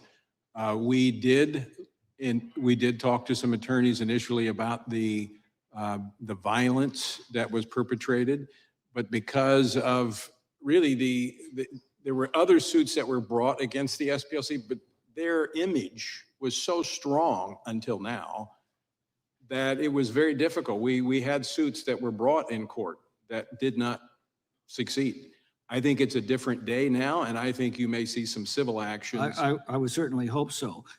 Mr. O'Neill, is it possible the SPLC is not the only source of funds going to these extremist groups? Is it possible they're financed by other NGOs or even foreign governments? What reforms would you recommend? It is possible, but I have no knowledge of that. What I know are the allegations claimed in the indictment, but I would highly encourage Congress to consider adding to any rider of financial disbursements that no taxpayer funds be directed to an organization that systematically slanders and defames mainstream conservatives and Christians, or frankly, those on the other side of the aisle in the way that the SPLC does. Thank you. May I answer the question about why I haven't sued the Southern Poverty Law Center? If that's a question, I'll allow you to briefly answer if you would. Because I didn't have the financial resources. There's no way I could go up against an organization that had the types of resources as the Southern Poverty Law Center. The gentleman yields back. We now go to the ranking member of the full committee, the gentleman from Maryland, Mr. Raskin, for his questions. Thank you very much, Mr. Chairman. Just a footnote to that recent contretemps. I was not remotely offended by what the gentleman from California said, because I'm used to having all of my points misstated by him regularly. It was interesting. He said that I had accused the president of praising the Ku Klux Klan and the neo-Nazis. I never said that. I said he just made himself perfectly clear when he said there were very fine people on both sides. The fact that you can find him contradicting himself immediately thereafter and in other subsequent statements is just a reflection of how Donald Trump speaks. Sometimes China is his biggest enemy in the world, and we was over in China, then he loved President Xi and he adored him and they're great friends and so on. So that's Donald Trump. But I can't imagine any other president in American history finding very fine people on both sides of an anti-Semitic race attack like the one that led to the death of Heather Heyer. So I stand completely by what I said before, and I reject completely your insinuation that I've misrepresented the reality. All I did was quote Donald Trump's own words. Ms. Wiley. Oh, and I'll say one other thing. Very fine people on both sides. You know, to people in Charlottesville, that was a very painful thing. My sister and her family happen to live in Charlottesville. The Ku Klux Klan and the neo-Nazis gathered at the local synagogue. That's where they kicked off their attack on Jews and African Americans in Charlottesville. So some people might be able to roll their eyes at that and say, oh, well, later he read a statement that his staff wrote for him saying that he denounces racist violence, but he made himself perfectly clear. Ms. Wiley, have you heard any of these witnesses today cite any evidence that anybody was deceived or defrauded by the Southern Poverty Law Center, which is the whole heart of this attack on them? Did you hear one iota of evidence being offered that anybody was deceived or defrauded? I have not, and we know as a matter of fact that donors continue to try to send money to the Southern Poverty Law Center and being blocked by In fact, haven't dozens of them stood up to say, no, they weren't defrauded in any way. That's why they're supporting the Southern Poverty Law Center, because they've been so effective in going undercover to to blow the cover on these racist anti-Semitic plots. Yes, and I just want to note that, and because there was a representation made about the SPLC, that it worked with the Donald Trump Department of Justice providing information from its informant program in the first Trump administration. So that's why we were so concerned to hear that denial that they had knowledge that the acting attorney general had to retract. This is something that should concern all Americans, because no Department of Justice should be behaving this way. Yeah. Well, you know the not-for-profit sector very well. It seems like now one of the lines of attack against the SPLC is that the people who work there make too much money. I just went online and checked out some of the salaried executives of the right-wing groups that we're not having a hearing about today, like the NRA. Wayne LaPierre was making $1.2 million when he was there. You could look at the Heritage Foundation, which in 2023 paid its president $953,000, I think 3 times what they're talking about there. I imagine being the CEO of the Southern Poverty Law Center is a lot more dangerous than being the president of the Heritage Foundation. Just very quickly on that, is there anything to this, the idea that the work of the Southern Poverty Law Center should be trashed and derided and dismissed because the people who go to work there in Alabama are being paid too much money? Well, certainly not. And I think the point is the way in which the Southern Poverty Law Center is providing free legal services, for example, to a Black community that it has developers coming for land and they won't benefit from the land, for food assistance programs, to make sure that a mother who has a disabled child, 5 years old, is getting the disability services the law requires. That is what is happening with donations as well, and we are not talking enough about the work that civil rights organizations do, including SPLC. Well, let's talk about that, because to listen to some of your co-panelists there, you'd think that there is no extremist hate violence taking place. What about the AME Church in Charleston, South Carolina, where Dylan Roof, who was charged up on white supremacy, went out and killed 9 people? How about the Tree of Life Synagogue, the worst anti-Semitic attack in American history, where Robert Bowers, who was consumed with white genocide replacement theory, which we hear from even more mainstream conservative groups, killed 11 people. Is racist violence, in fact, some kind of myth made up by the Southern Poverty Law Center? No, and the government's own data demonstrates that. But also, if you look at... The gentlelady can answer the question, but not go on beyond that. The gentleman's time has expired. Thank you. Thank you. We now go to the gentleman from Virginia, Mr. Klein. Thank you, Mr. Chairman. I appreciate you holding this hearing. The information that has come out in this indictment is truly disturbing. My district is adjacent to the district that includes Charlottesville. Many of my constituents have family in Charlottesville. Many of my constituents work in Charlottesville.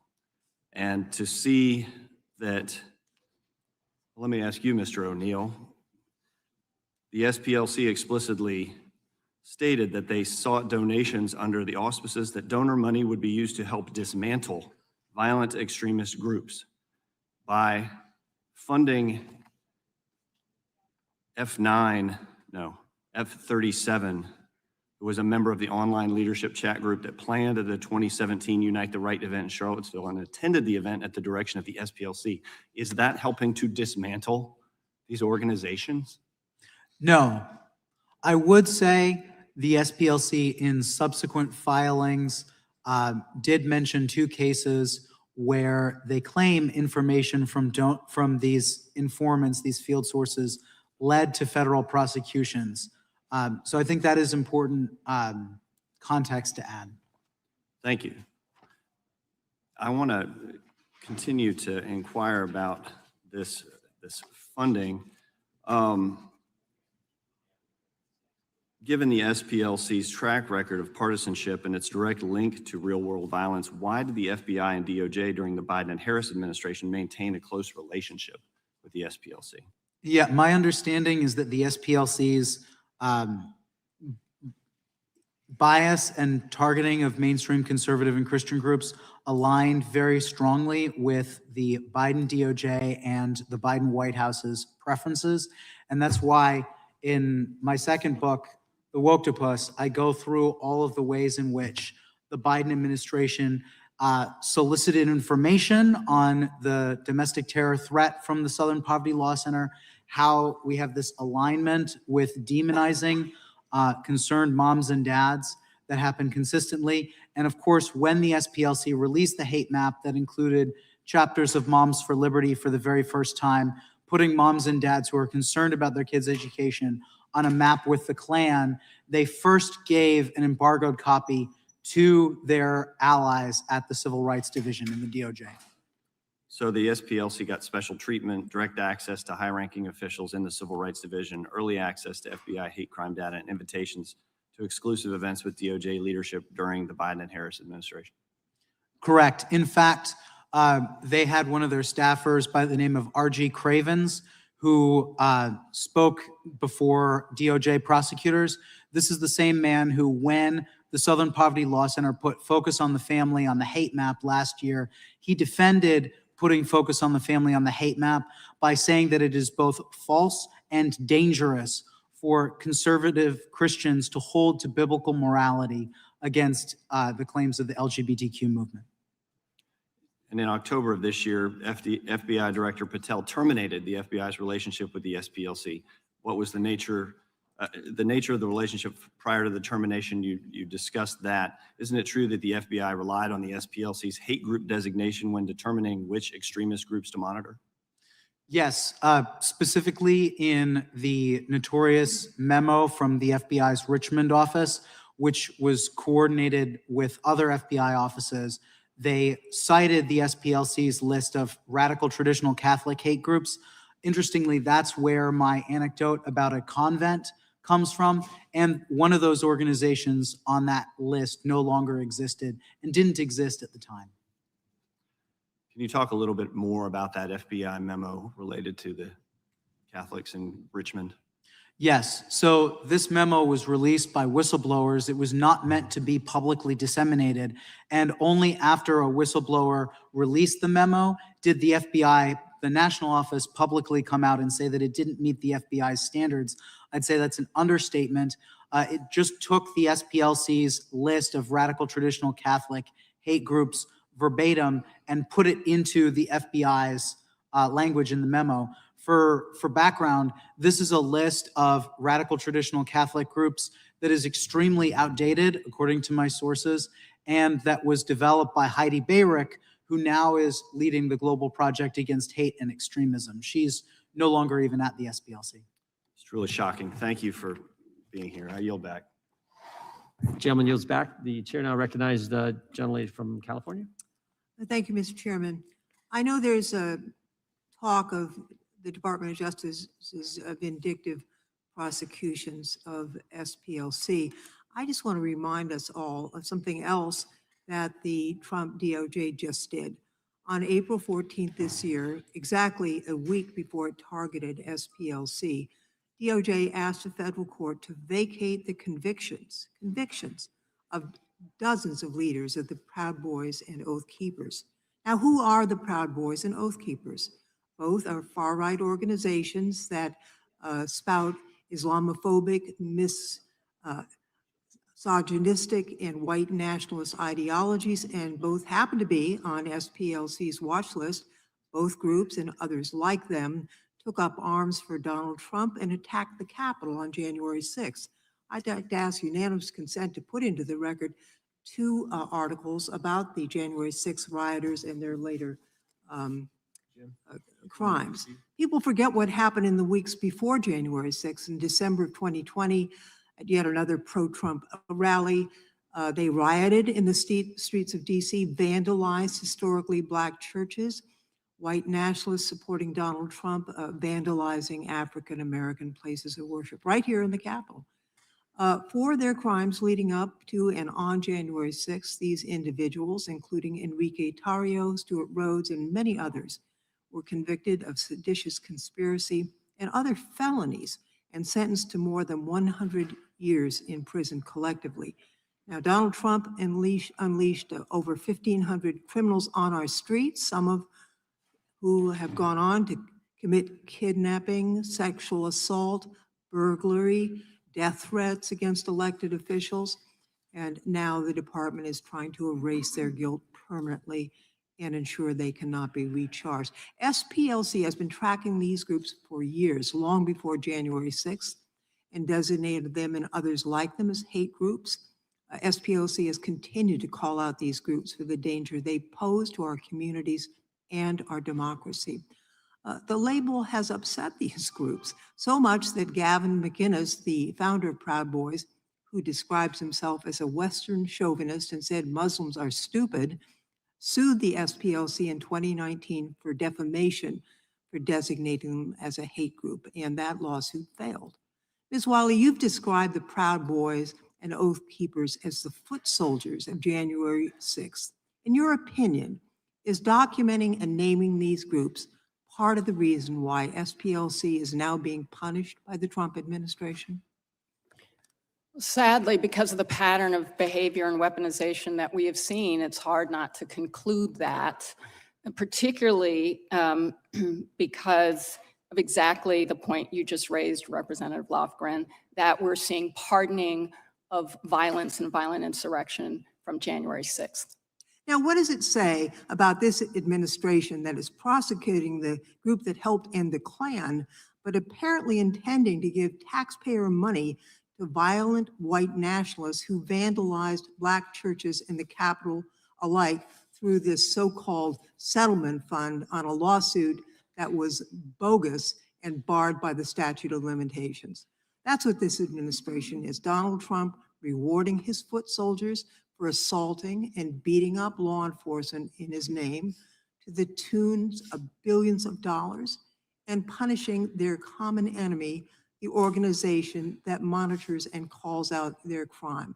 I'd like to note that this isn't about just coddling the criminals who tried to overthrow the government and who attacked police officers viciously, and I would add, were convicted in courts of law by juries of their peers, as the Constitution provides, but also an effort perhaps to make sure that when a call goes out to violent extremists to overturn the government, to attack violently the government again, that those extremists will know a couple of things. One, that the president will pardon them for their crimes. And two, that the president will reward them monetarily with taxpayer dollars for their violence and for their treason. With that, Mr. Chairman, I yield back. Gentlelady yields back. Before recognizing the gentleman from North Carolina, I do have to step out for a minute. I want to just tell our witnesses that we'll be back shortly, and I do think we have votes at 12 or 12:30, so there may be a little break. And I should have mentioned at the outset, if any of you need a break at any time, you've been there almost 2 hours. I've stepped out a few times. So if you need a break, just please let us know. Real quick, you see? Yes, Mr. Chairman, I have a series of letters from Quickly. Moms for Liberty. Quickly, yes. Tina Deskovich, Julie Mock, and then a whole series of additional letters from Moms for Liberty. Then I also have. Without objection. Thank Wonderful. you. Southern Poverty Law Center, education materials surprisingly common in red states. Without objection. Arizona School Resource directed teachers to condemn Moms for Liberty, Turning Point USA in their class. Without objection. SPLC curriculum in K-12 Learning for Justice. Without objection. SPLC curriculum in Arizona document. Okay. Additionally, federal grand jury charges Southern Poverty Law Center for wire fraud, false statements, and conspiracy to commit money laundering. Without objection. Southern Poverty Law Center is a scam, not an arbiter of justice. Without objection. SPLC is a hedge fund with a dumb anti-racism newsletter. Without objection. Exposing the SPLC and celebrating their future demise. Without objection. Biden DOJ was in cahoots with SPLC as it funded extremist groups. Without objection. SPLC's wealth raises questions despite controversial activities. Without objection. 990 filed in October of 2024 by SPLC. Objection. And America First Legal reveals explosive documents exposing Biden Department of Justice's partnership and coordinated campaign with the Southern Poverty Law Center to weaponize civil rights enforcement. Objection. Thank you, Mr. Chairman. Gentleman from North Carolina, Mr. Harris is recognized for 5 minutes. Mr. Chairman, I'd also like to submit into the record a letter from Awake, Illinois to the House Judiciary Without Committee. objection.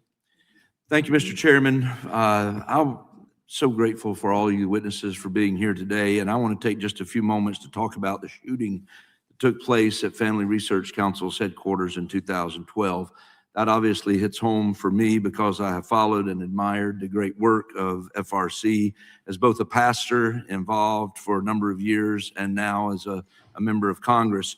In 2010, the SPLC, as we've talked about today, designated Family Research Council as an anti-LGBTQ hate group and placed it on its so-called hate map. And as I stated in our hearing last regarding the SPLC, there's nothing hateful about the Family Research Council. Family Research Council is a pro-family, pro-life group that promotes the Christian values held by many, many Americans. But that didn't stop the SPLC from placing FRC on this map.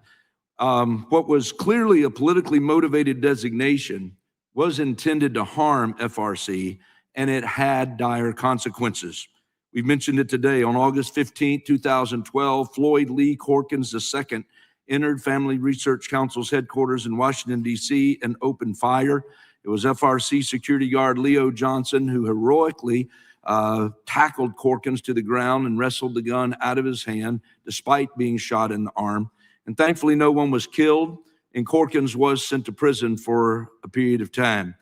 However, I want to bring attention today to what Corkins told the police, which we happen to have on video right here. And I would call your attention to Corkins' video. Now, how did you, this building, this organization, how did you find it early? Did you look it up online, or how did you know about it? Southern Poverty Law lists anti-gay groups. I found them online. Okay. A little bit of research, went to the website and stuff like that. Okay. I did a little bit of research, and guess where he landed? There's no speculation here, you know? There's no need for interpretation at this.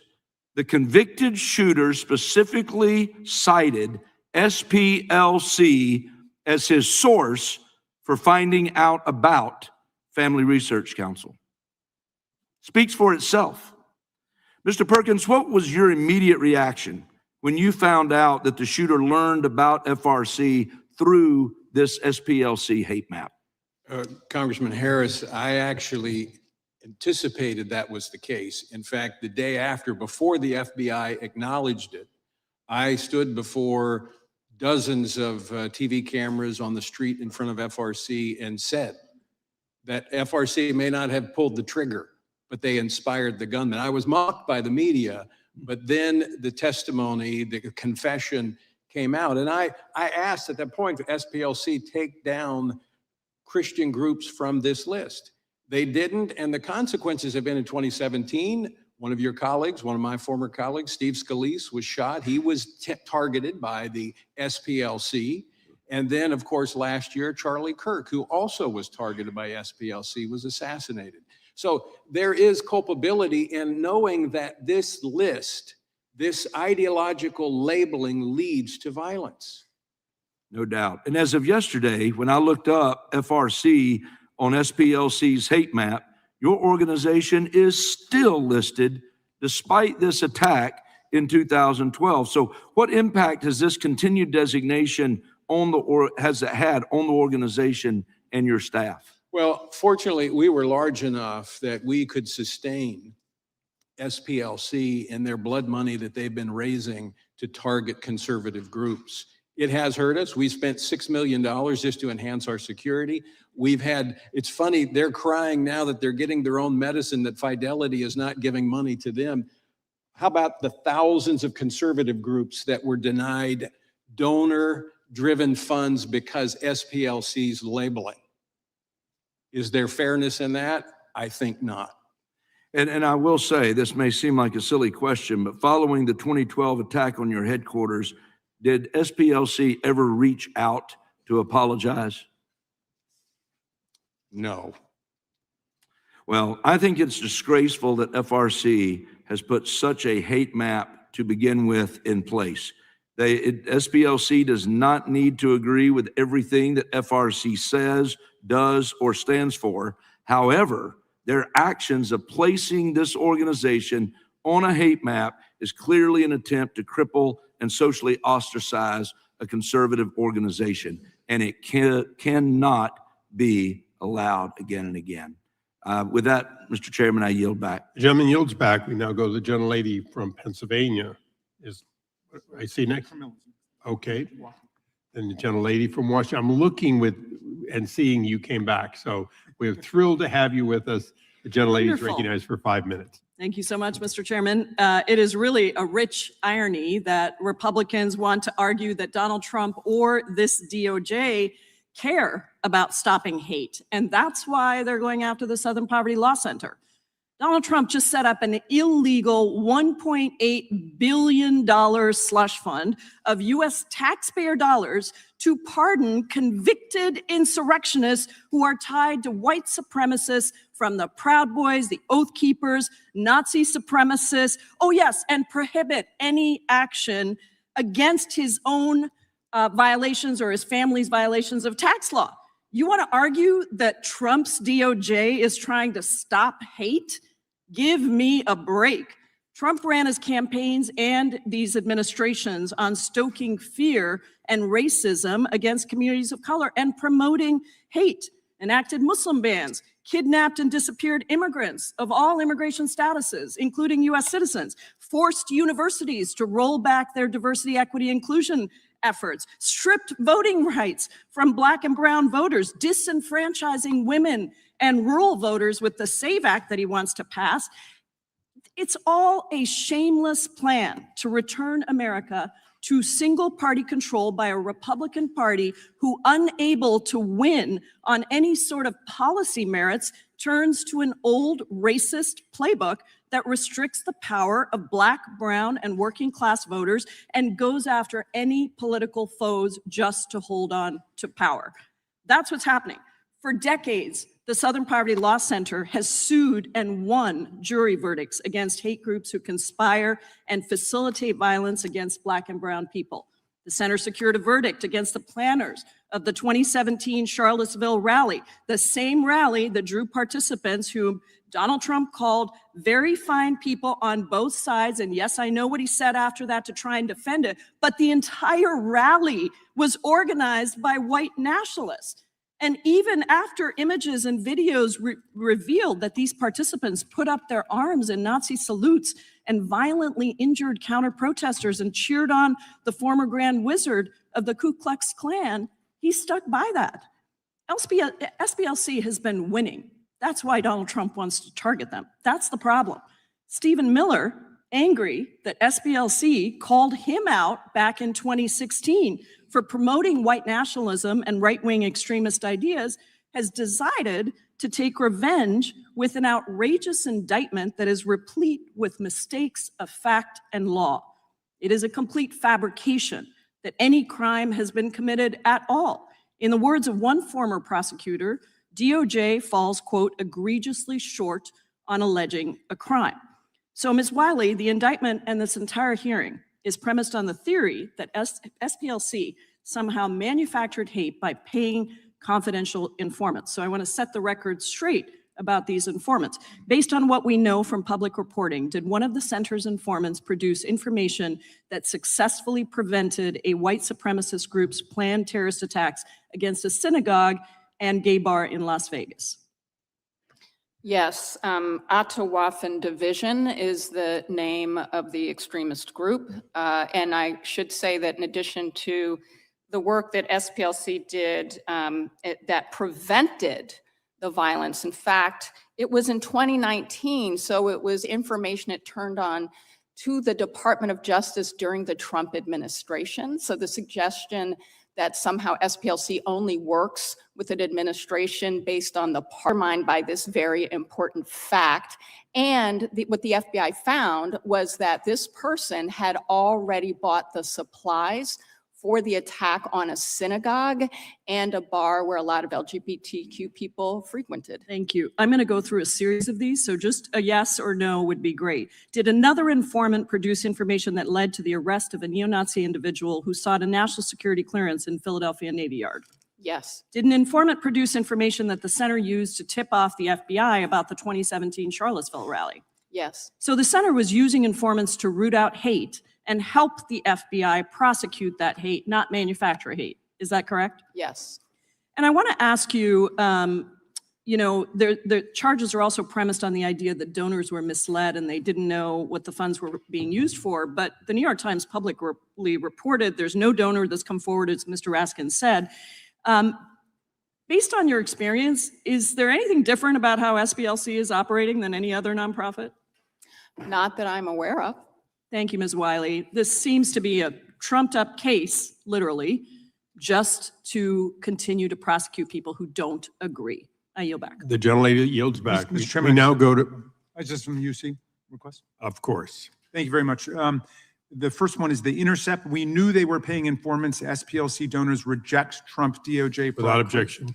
The second one is a letter from the Leadership Conference on Civil and Human Rights, nonprofits together in Without objection. 442 civil rights organizations rejecting the criminal charges. And finally, unanimous consent to introduce a statement from Trevor Potter, president of Campaign Legal Center, former Republican chair of the FEC. Without objection, so ordered. We now go to Mr. Hunt for 5 minutes. Thank you, Mr. Chairman. The talking point for the Democrat high brain today is that Jim Crow is alive and well in America, and I am sure that some of the SPLC's actions have helped them make this argument. My first question is for you, Ms. Swain. In the 2024 presidential election, were you required to pay a poll tax before you voted? No. I have another question for you.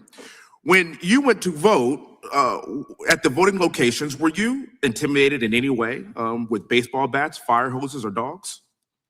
The only thing that intimidated me is that in my state that you go into, if you have to ask for a Republican ballot or a Democrat ballot, and if you are in a precinct that's predominantly Democrat, I think you would have a lot of fear.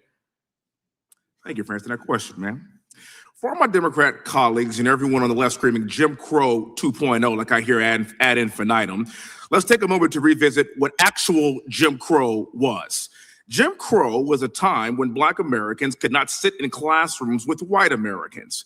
It was colored only water fountains. It was beatings in the streets. It was lynchings. It was fear. It was public humiliation.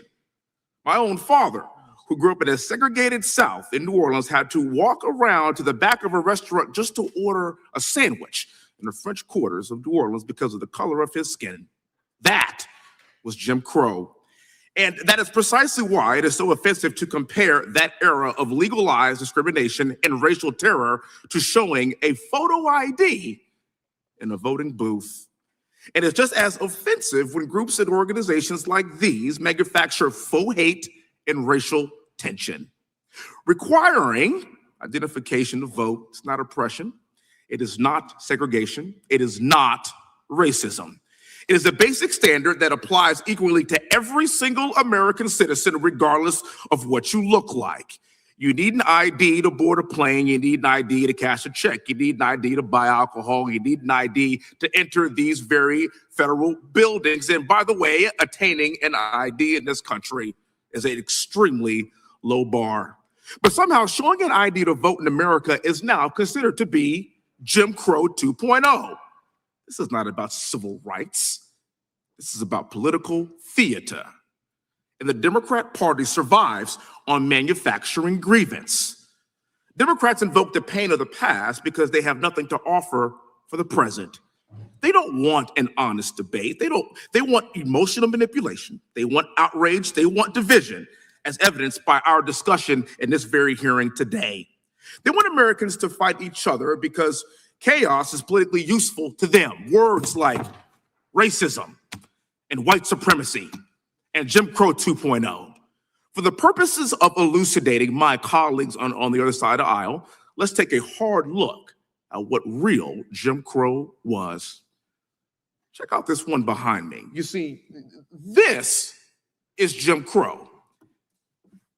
This is what Democrats call Jim Crow. Next slide, please. See, that is Jim Crow. For whatever reason, this is what Democrats call Jim Crow. Slide, please. That is Jim Crow. This is what Democrats call Jim Crow. I know that some of these images can seem to be very jarring to many of us that haven't experienced that over the course of the past 40 years of my lifetime. I never saw these things. I never experienced them personally, but I have family members who have and who did. And that's why it is extraordinarily important for us to be very, very careful with what we compare to Jim Crow, because this country has come a very, very long way. I keep saying this over and over and over and over again till I am blue in the face. I represent a white majority district along with 3 of my other Black colleagues here in Congress. And you know what? Nobody cares about what we look like. We are being judged not by the color of our skin, but by the content of our character, because we've come a long way from this. I don't want to go back to that. In fact, I want to continue on the path that America has set forward in the name of Jesus Christ. And I want to let people know that we don't need to be angry. We don't need to be divided.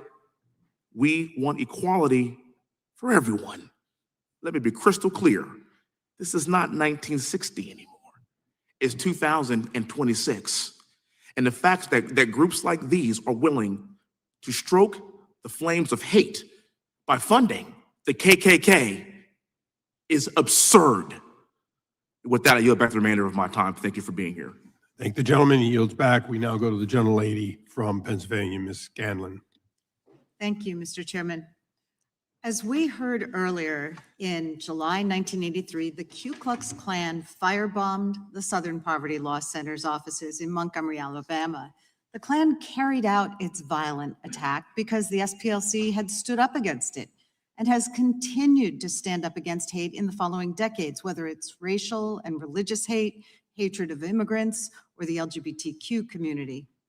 This melted clock, which was frozen in time by the KKK firebombing, still hangs in SPLC's headquarters as a reminder of the very real dangers of defending American civil liberties from hate.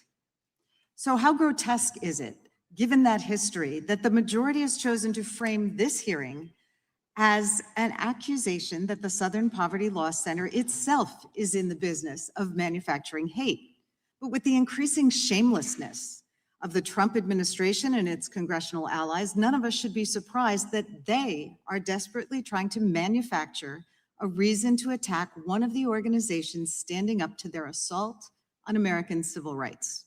They're trying to turn back the clock and drag America backwards into some of the darkest days of our past.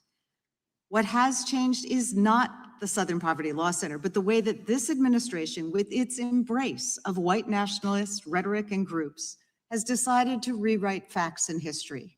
In the past year, we've seen pardons of Proud Boys and Oath Keepers who orchestrated the violent January 6th attack.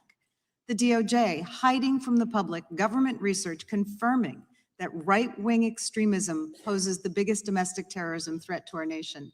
The White House issuing NSPM 7 a directive that the Department of Justice and IRS target left-leaning groups that the White House has declared without evidence are a threat to our national security, and members of the administration making repeated statements that they intend to destroy nonprofit groups like the Southern Poverty Law Center that are a threat to their extremist agenda.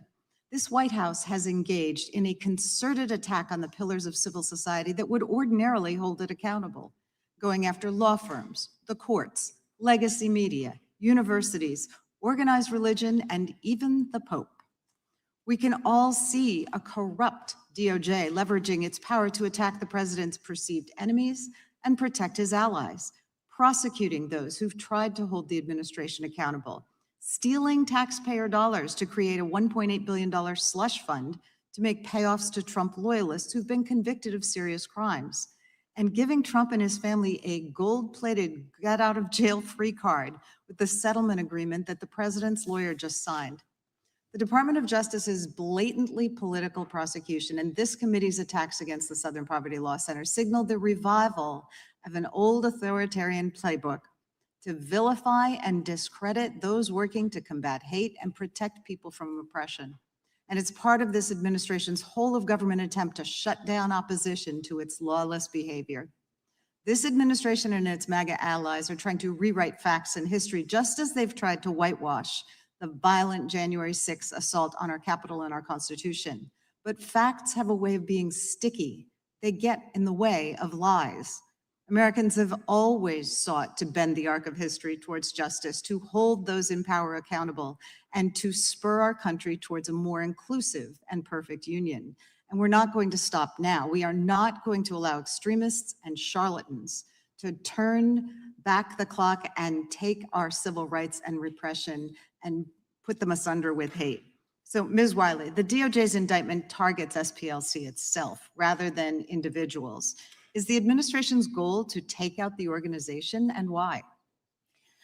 Well, I certainly can't speak for the administration. I think that what is so concerning to us as a civil rights community is that the Southern Poverty Law Center has been attacked because it does work to ensure that Black voters can vote, because it does work to show and ensure that fair maps are drawn for places like Alabama and Louisiana, where yes, because we still have racial segregation in this country, Black people have to be packed or cracked to take away the opportunity for them to decide who can represent them that will actually be accountable to them.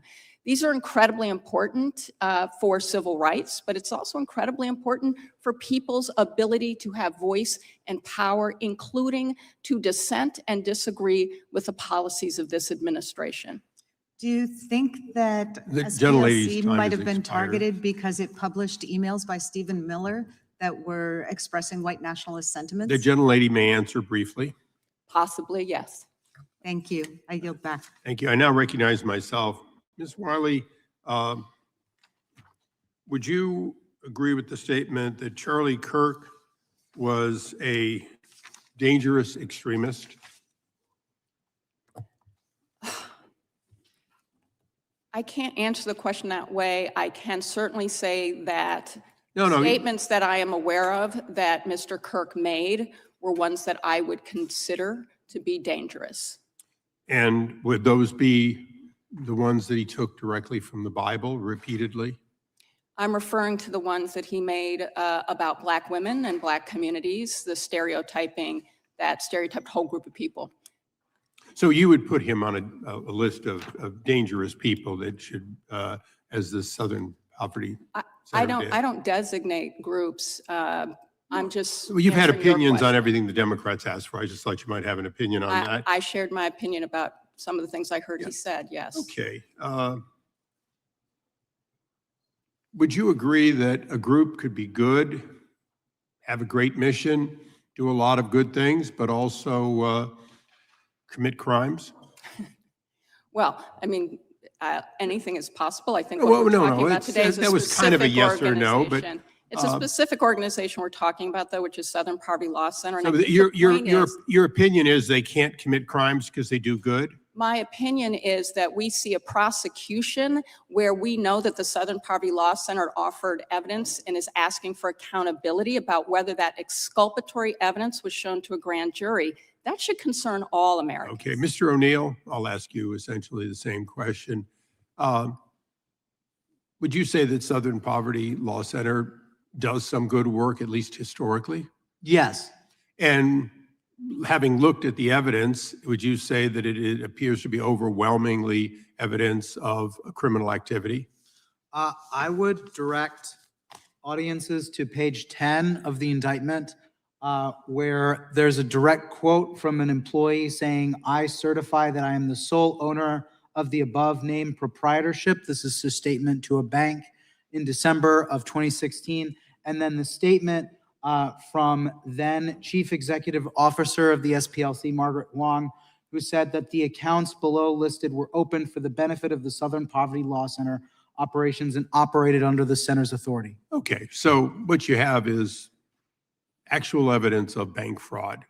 I'd say it's black and white. Okay. So long So- as the quotes from the indictment are accurate, I have not seen. Well, the people will underlying- go to jail if those, if it turns out that, that in fact it was true, but they've indicted them. So, both sides are playing high risk, but it appears as though the evidence is overwhelming. Ms. Wiley, did you ever hear of the Jewish Defense League? Are you familiar with them? I'm not familiar with them. Okay. Anyone else familiar with them? You are. Mr. O'Neill, you're familiar with them. They go back to the days of New York City and going after basically white supremacist groups, anti-Semitic groups. Yes. Would it surprise you to know that Irv Rubin and Earl Kruger both went to prison for attempting to blow up my office in 2001? I was not aware of this, but Yeah. it wouldn't surprise me. Earl Kruger later died in prison. Irv died before being tried, but the other was convicted and eventually actually confessed. I'm So very sorry to hear that. here's a group you know of. They have a history of fighting anti-Semitism, something that's been mentioned on the other side, and that obviously still exists in this country, as does racism.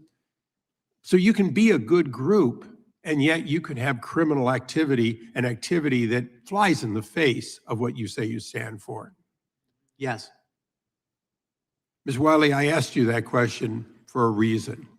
Dr. Swan here has, in fact, a history of being falsely accused, a history of being gone after. Mr. Perkins has given these examples. The other side has spent a lot of time here today trying to tell us that it's all motivated because somehow we're persecuting people in this administration. Do you have any evidence, not anecdotally that, oh, they picked them? Do you have any evidence that, in fact, Southern poverty did not, in fact, commit these crimes? Do you have any firsthand evidence of that? Yes or no, please? Well, the Southern Poverty Law Center has a motion before the court right now, which actually says that the Department of Justice admitted that they knew that the banks knew Southern Poverty Law Center owned the accounts. That is evidence in the public Okay. record that will be tried in court. I will look forward to that in trial. And I want to thank all the witnesses today for bringing out the fact that we should, in fact, this committee should be looking at these not-for-profits and whether, in fact, they have deviated from their mission. And with that, do we have, oh, you have another? Just a hand? couple, you see, yeah, this The gentleman's is- recognized. Thank you kindly, Mr. Chairman. The Guardian, U.S. lawmakers say DOJ rushed Southern Poverty Law Center indictment citing whistleblowers. Without objection. House Judiciary Democrats letter read the targeting of Southern Poverty Law Center to Deputy Attorney General Akash Singh. Without objection. And that's it for now. Thank you. We now go to gentlelady from Georgia for 5 minutes. Thank you, Mr. Chairman. Thank you for our witnesses being here today. My father was the president of the Illinois chapter of the NAACP for many, many years. As a child, I learned how to fight for my rights before I even learned how to walk. I marched in protests, sat in meetings, and helped to organize. I want everyone in this room to understand what is happening right now. The Republican Party has launched an all-out assault against civil rights organizations founded to ensure the end of Jim Crow. But that's just one part of this strategy. 3 weeks ago, the Supreme Court gutted Section 2 of the Voting Rights Act in Louisiana versus Calais, saying that, and I'm going to quote, race-neutral considerations, that it could employ race-neutral considerations, end quote, in redistricting. And within days, Southern legislatures, they rushed to wipe out Black representation in Congress. Tennessee called an emergency session to repeal its own law against mid-decade redistricting. It then splintered Memphis, a city that is 60% Black, into 3 districts to dilute the voices of the Black voters there. The state's Black legislators protested, and in response, the speaker stripped every single one of them of their committee assignments. Tennessee is not alone in silencing Black voices. Alabama moved to reinstate maps a court previously struck down for intentional racial discrimination. Florida passed new racially gerrymandered maps, and we're waiting in my home state of Georgia to see what happens with us on June 17th. Ms. Wiley, and you can just answer yes or no, have you ever seen 5 states move simultaneously to dismantle Black representation in Congress in such a very rapid, short time? No. And while this administration demands attacks on Black Americans' voices with phone calls to governors, it is fighting hard for the right-wing extremist groups who stormed the Capitol on January 6th. Groups whose members are not all white supremacists, but doesn't seem to mind white supremacists.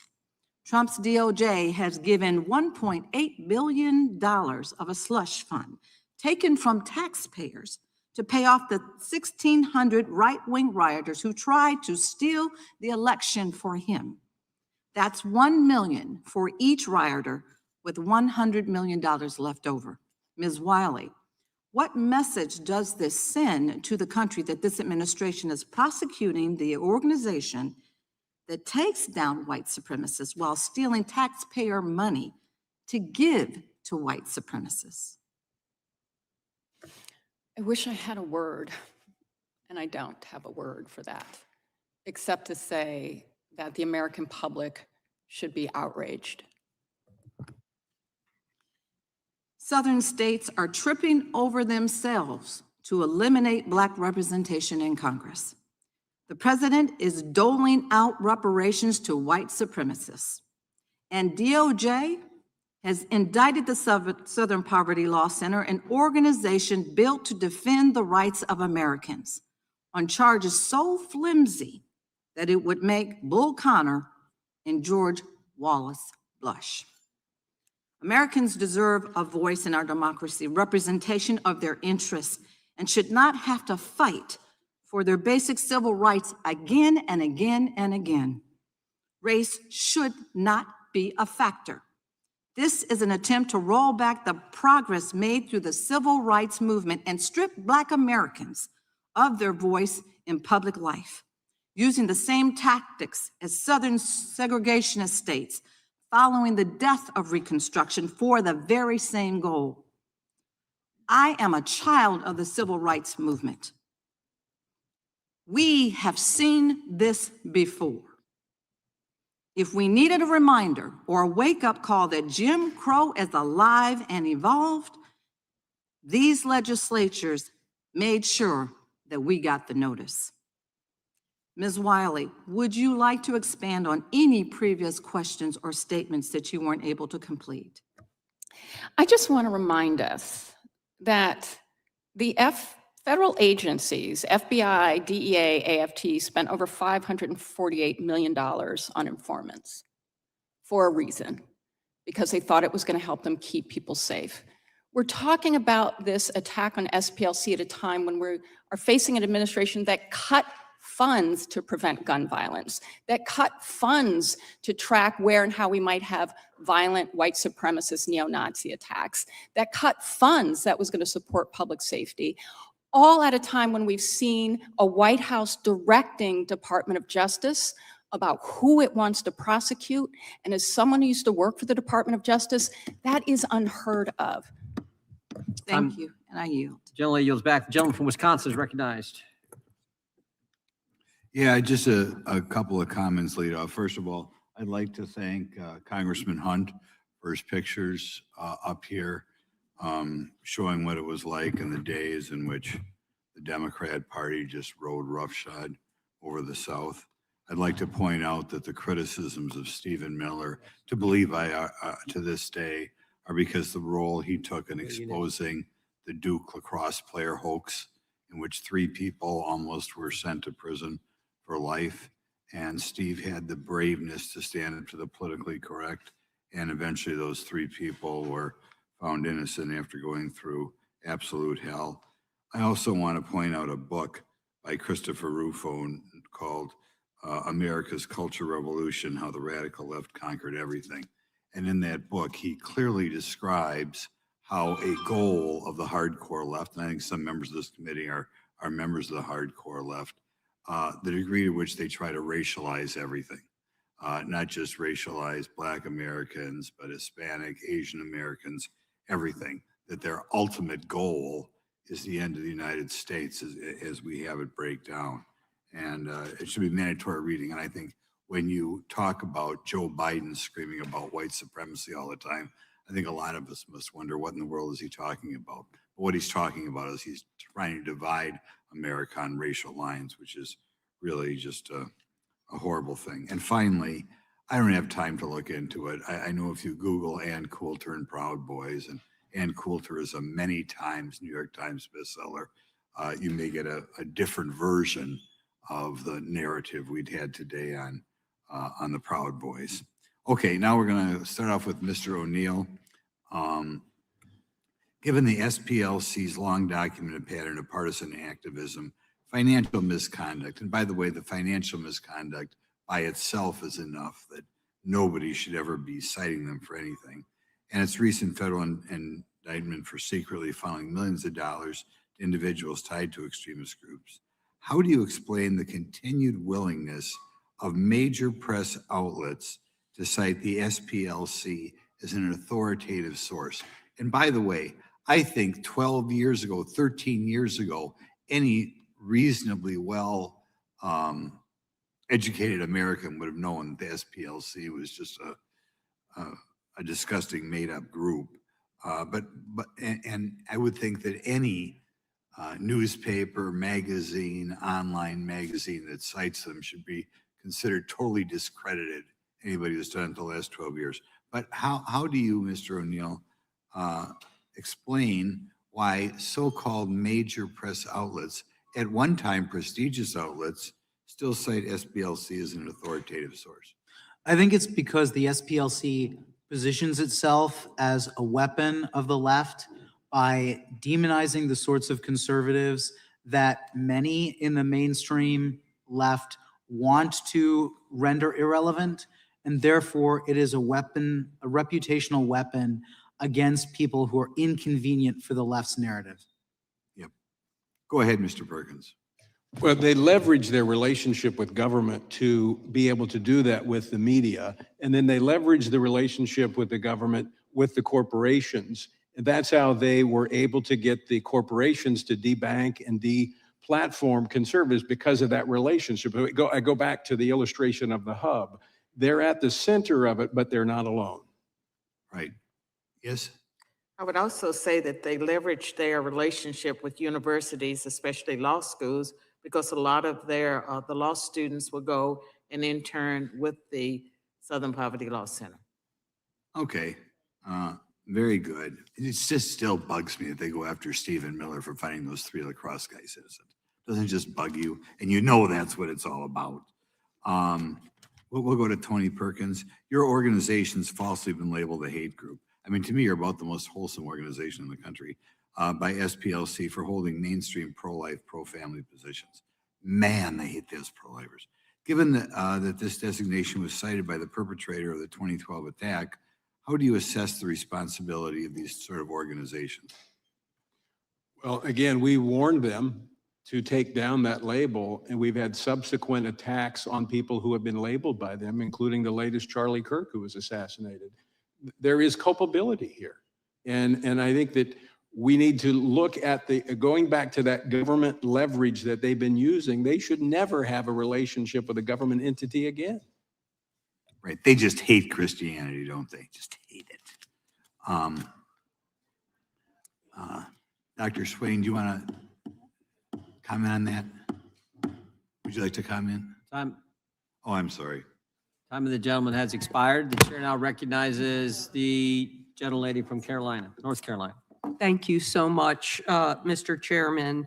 Just reminding people that many of the roots of anti-racism and civil rights in the South came from the churches, very Christian people. I suppose I need to remind some members of this committee of the long and blood-soaked history of the Ku Klux Klan in North Carolina, maybe even some of our witnesses. During Reconstruction, the Klan lynched and assassinated countless Black and white leaders who opposed them. In the 60s, the Klan grew to more than 10,000 members in North Carolina, more than any other Southern state combined, and they earned the nickname, and North Carolina earned the nickname Klansville, USA. Klan members in North Carolina carried out coordinated terror campaigns culminating in the 1979 Greensboro Massacre, where the Klan and their neo-Nazi allies shot and killed 5 people who were protesting against them. But the story doesn't end there. Only because of the bravery of those who fought back against the Klan, like so many of our Christian ministers and the Southern Poverty Law Center, did we see some change. In the 1980s, the Southern Poverty Law Center launched Klan Watch to monitor, track, and expose the activities of the Klan. In 1987, the Southern Poverty Law Center won a groundbreaking lawsuit, securing $7 million in a judgment against the United Klans of America after their members lynched 19-year-old student Michael Donald in Mobile 6 years earlier, and I know that Mr. Johnson talked about that. Mercifully, the judgment bankrupted the United Klan of America. This verdict greatly weakened the Klan and sent them scurrying underground, though of course we're seeing many of them today. But it didn't stamp out the last rotten remnants of the Klan throughout the South. And those remnants have been planting seeds that have been cultivated by this president. That's why the continued work of the Southern Poverty Law Center and its allies is so essential. Now, Ms. Wiley, is paying for informants to disrupt a violent white supremacist organization like the Klan the same thing as supporting these groups? No, and that's why I was citing the FBI's own use of informants. And actually, was there a book written about an undercover agent, by an undercover agent who infiltrated the Klan, like maybe called Black Klansman? Could you tell us about that? I haven't read the book, but it's a great movie. It's a great movie. So given that the SPLC's incredibly successful history of fighting the Klan and other extremist groups, do you think that the people who have been consistently donating to the SPLC were surprised that the SPLC was paying informants to monitor, report, and expose the violent activities? Well, the only things we've heard in the public sphere is donors saying that the SPLC did what they had hoped donors would do, and we know from the public record that they're continuing to try to give money to the SPLC to continue its work. I kind of hope this lawsuit, this specious lawsuit, results in more contributions to the SPLC. Might be a silver lining to the lawsuit and this ridiculous hearing. Even the amateur hour Trump lackeys at DOJ know that this is a specious lawsuit. They don't believe these cynical charges. They know it's wrong. The SPLC is not funding the KKK or far-right groups. The SPLC is taking them down. But at the same time, the President of the United States is trying to use taxpayer money to fund people who have assaulted police officers and tried to disrupt the peaceful transfer of power. We have to speak truth. We have got to tell the American people what is going on. And that might be the only good thing that comes out of this ridiculous hearing. Thank you, and I yield back. I'm not sure Leo thinks the hearing's ridiculous, but actually, I'm pretty sure he thinks it doesn't. Gentlelady from Georgia is recognized.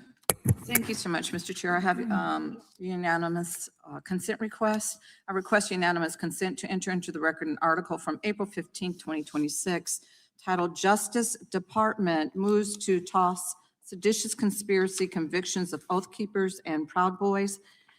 Objection. And the second one I have is several Tennessee House Democrats stripped from committees after last week's special session. Objection. Thank you. Gentleman from New Jersey is recognized. Thank you, Chairman. I'm going to take the gentlelady from North Carolina's advice and get to what I believe is the truth here. And I'm going to get a little historic on you. Anybody ever hear of Machiavelli? Remember that when you learned that in school? You know, and you can debate the exact wording of what it means. You can debate the exact origin, but the meaning is basic and it's simple and it's as old as politics itself. If you believe, according to Machiavelli, that your cause is important enough, that it's righteous enough, that you want to obtain certain goals, that it's urgent enough, there are no rules, no morals, and no ethics. Truth becomes flexible and there are no standards anymore. And people start telling themselves that anything is acceptable if they can win, if the outcome is important enough to them. This is about winning. This is about the left wing, I'm sorry, but it's about the left-wing Democratic Party wanting to win and using the SPLC, using each other as tools to make sure that they win elections and put out misstatements. And we have to ask, when it become part of the philosophy? Well, in the last administration, we saw a lot of things, an FBI of lies, an FBI of untruths, an FBI of injustice, an FBI that Joe Biden was willing to rely on politically tainted information, some of which came from the SPLC. Bad information. We know now that it was wrong, that it wasn't true at multiple levels. Garland told the AG told us that the greatest threat facing the entire country was domestic violent extremists. But the real threat, a great threat to freedom was his own Department of Justice and his own FBI back then. It was scary. If you had a different opinion, guess what, folks? And I'm not trying to address this to you, Mrs. Wiley. I have a right to be conservative. I have a right to a different viewpoint, but there's not one human being up here that supports the Ku Klux Klan. None of us like it. I bet you there's nobody in this whole damn room that supports the Ku Klux Klan. Catholics saw the clearest example of this. It was hateful. It was hurtful. They went after Roman Catholic churches. They were going to have undercover agents. Thank God we found the information. It would have been going on. They went after Hindus in my own state of New Jersey. Good, faithful, peaceful, loving people. The FBI went in with guns drawn from bad information that they got. SPLCA supplied a lot of this. The FBI painted them as domestic terrorists. The same thing with parents in school board meetings that were worried about the stuff their own biological children were being taught to them. It is wrong. Catholics aren't extremists. Concerned parents aren't extremists. Hindus aren't extremists, but we've seen the pattern before over and over again. We saw it in the abuse of FISA. We saw it when, by the way, tax dollars, questionable sources, FBI, Igor Danchenko, remember that? Hundreds of thousands of dollars paid to him for bad information. We also got bad information from the Southern Poverty Law Center, all for politics to go after Republicans. That's the elephant in the room. That's what people don't want to talk about, but that's the real deal. If you were conservative, and no, Charlie Kirk was not a terrorist. If you just sat and listened to what he said, you might not agree with it. He was just a very faithful, conservative person. It's his right. And now the worst of all of it, though, is we find the Southern Poverty Law Center is just one more tool. I think it started out good. I think they wanted to do good things. I think there are still people in there that want to do good things, but it's been used in a way that is perverse and awful to get political goals of a political party accomplished. Machiavelli through and through. It's pretty damn amazing. People donated money believing they were helping good causes, helping vulnerable people, and in the beginning they were. Nobody wants racism. Nobody up here in this room wants racism. Nobody wants to hurt anybody. Nobody wants to hate anybody. But the Southern Poverty Law Center and the work that they've done in recent times has actually caused more hate, more hurt, and more problems. They gave money to the KKK.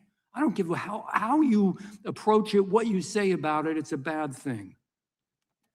I just got some real quick questions because I know I'm running out of time. Mr. Perkins, should the Southern Poverty Law Center have had such a high level of influence in federal agencies? No. No. Mr. O'Neill. No, in fact, with the FBI memo, the SPLC has suggested that the Catechism of the Catholic Church is itself a hateful document. It's unbelievable. I'm a Roman Catholic. I resent that, Ms. Wiley. I'm not a hateful person. I would never hurt anybody. I resent that. And so do a lot of Catholics, and so do a lot of people of faith. They have a right to. Mr. Chairman, if we're going to run over time, No. can we talk about the Wait, president's attack on the Pope? How does an organization? Is that part of your presentation? Last question, then I'm done. And very How does an lenient with organization time, and maintain gentleman credibility? from New Jersey controls the time. As Gentleman an can ask authority his on last question. I'm losing my time here, but how does an organization maintain credibility as an authority on extremism if there's serious concerns being raised about its own extremism, its own judgment, and its own activities? Real quick, Mr. O'Neill, Mr. Perkins. And Dr. Swain, how about you go? I can say that that by 2009, they had already deviated and started targeting conservatives. And I would say that they were so effective at eliminating hate groups that they had to find new people to label new organizations. That's the problem. You're right. Go back to your original mission. Mr. I have a Perkins? few UCs. Okay. Do you see them? I And think Mr. Chairman, point of order, just so we're clear, that was 1 minute over as we move into Ms. Balance we've time. been very lenient with the time. I just want to make sure we're doing it equally, Hang on, that's all. member, it's Equal okay. rights, that's all. Moving to I have a UCs from Mr. Van Drew, UCs from the I have a gentleman from UC Pennsylvania, April and then we're 20 actually going to go vote, and then we'll come back once votes are completed. Gentleman from New Jersey, UC. I have a UC from Moms for Liberty, and it is entitled "The Justice Department Announced Indictment Against Southern Poverty Law Center." A Okay. UC from Tyler O'Neill on 2026, Democrats beclown themselves by defending SPLC. Objection. Another one from Mr. O'Neill. However bad you think Biden's DOJ was, new documents show it was even worse. Thank you, Chairman. Gentleman yields back. Gentleman from Pennsylvania is recognized. Thank you, Mr. Chairman. I have a unanimous consent request to introduce an article from the Hill dated September 17th, 2025. DOJ quietly removes studies showing right-wing attacks outpace those by the left. Objection. An article from the Washington Post, November 13, 2019, leaked Stephen Miller emails show Trump's point man on immigration promoted white nationalism, SPLC reports. Without objection. White House issued the National Security Presidential Memorandum 7 in September 2025. Without objection. And an article from the New Republic, April 2026, the Justice Department sides with the Ku Klux Klan. Without objection. And Thank I you. have two here, massacre at Pittsburgh synagogue tied to anti-refugee sentiment, and Objection. Buffalo Shooters Manifesto promotes great replacement theory, anti-Semitism. Without objection. Can I go? The committee will be in recess for a short period of time. The reason we have to leave now is I do know that there's one 15-minute vote, and then the next 5 votes I think are 2-minute votes. I don't want to miss that. So we're gonna recess. There's some lunch for you in the back, and then we'll be back as quick as we can. Committee stands in recess.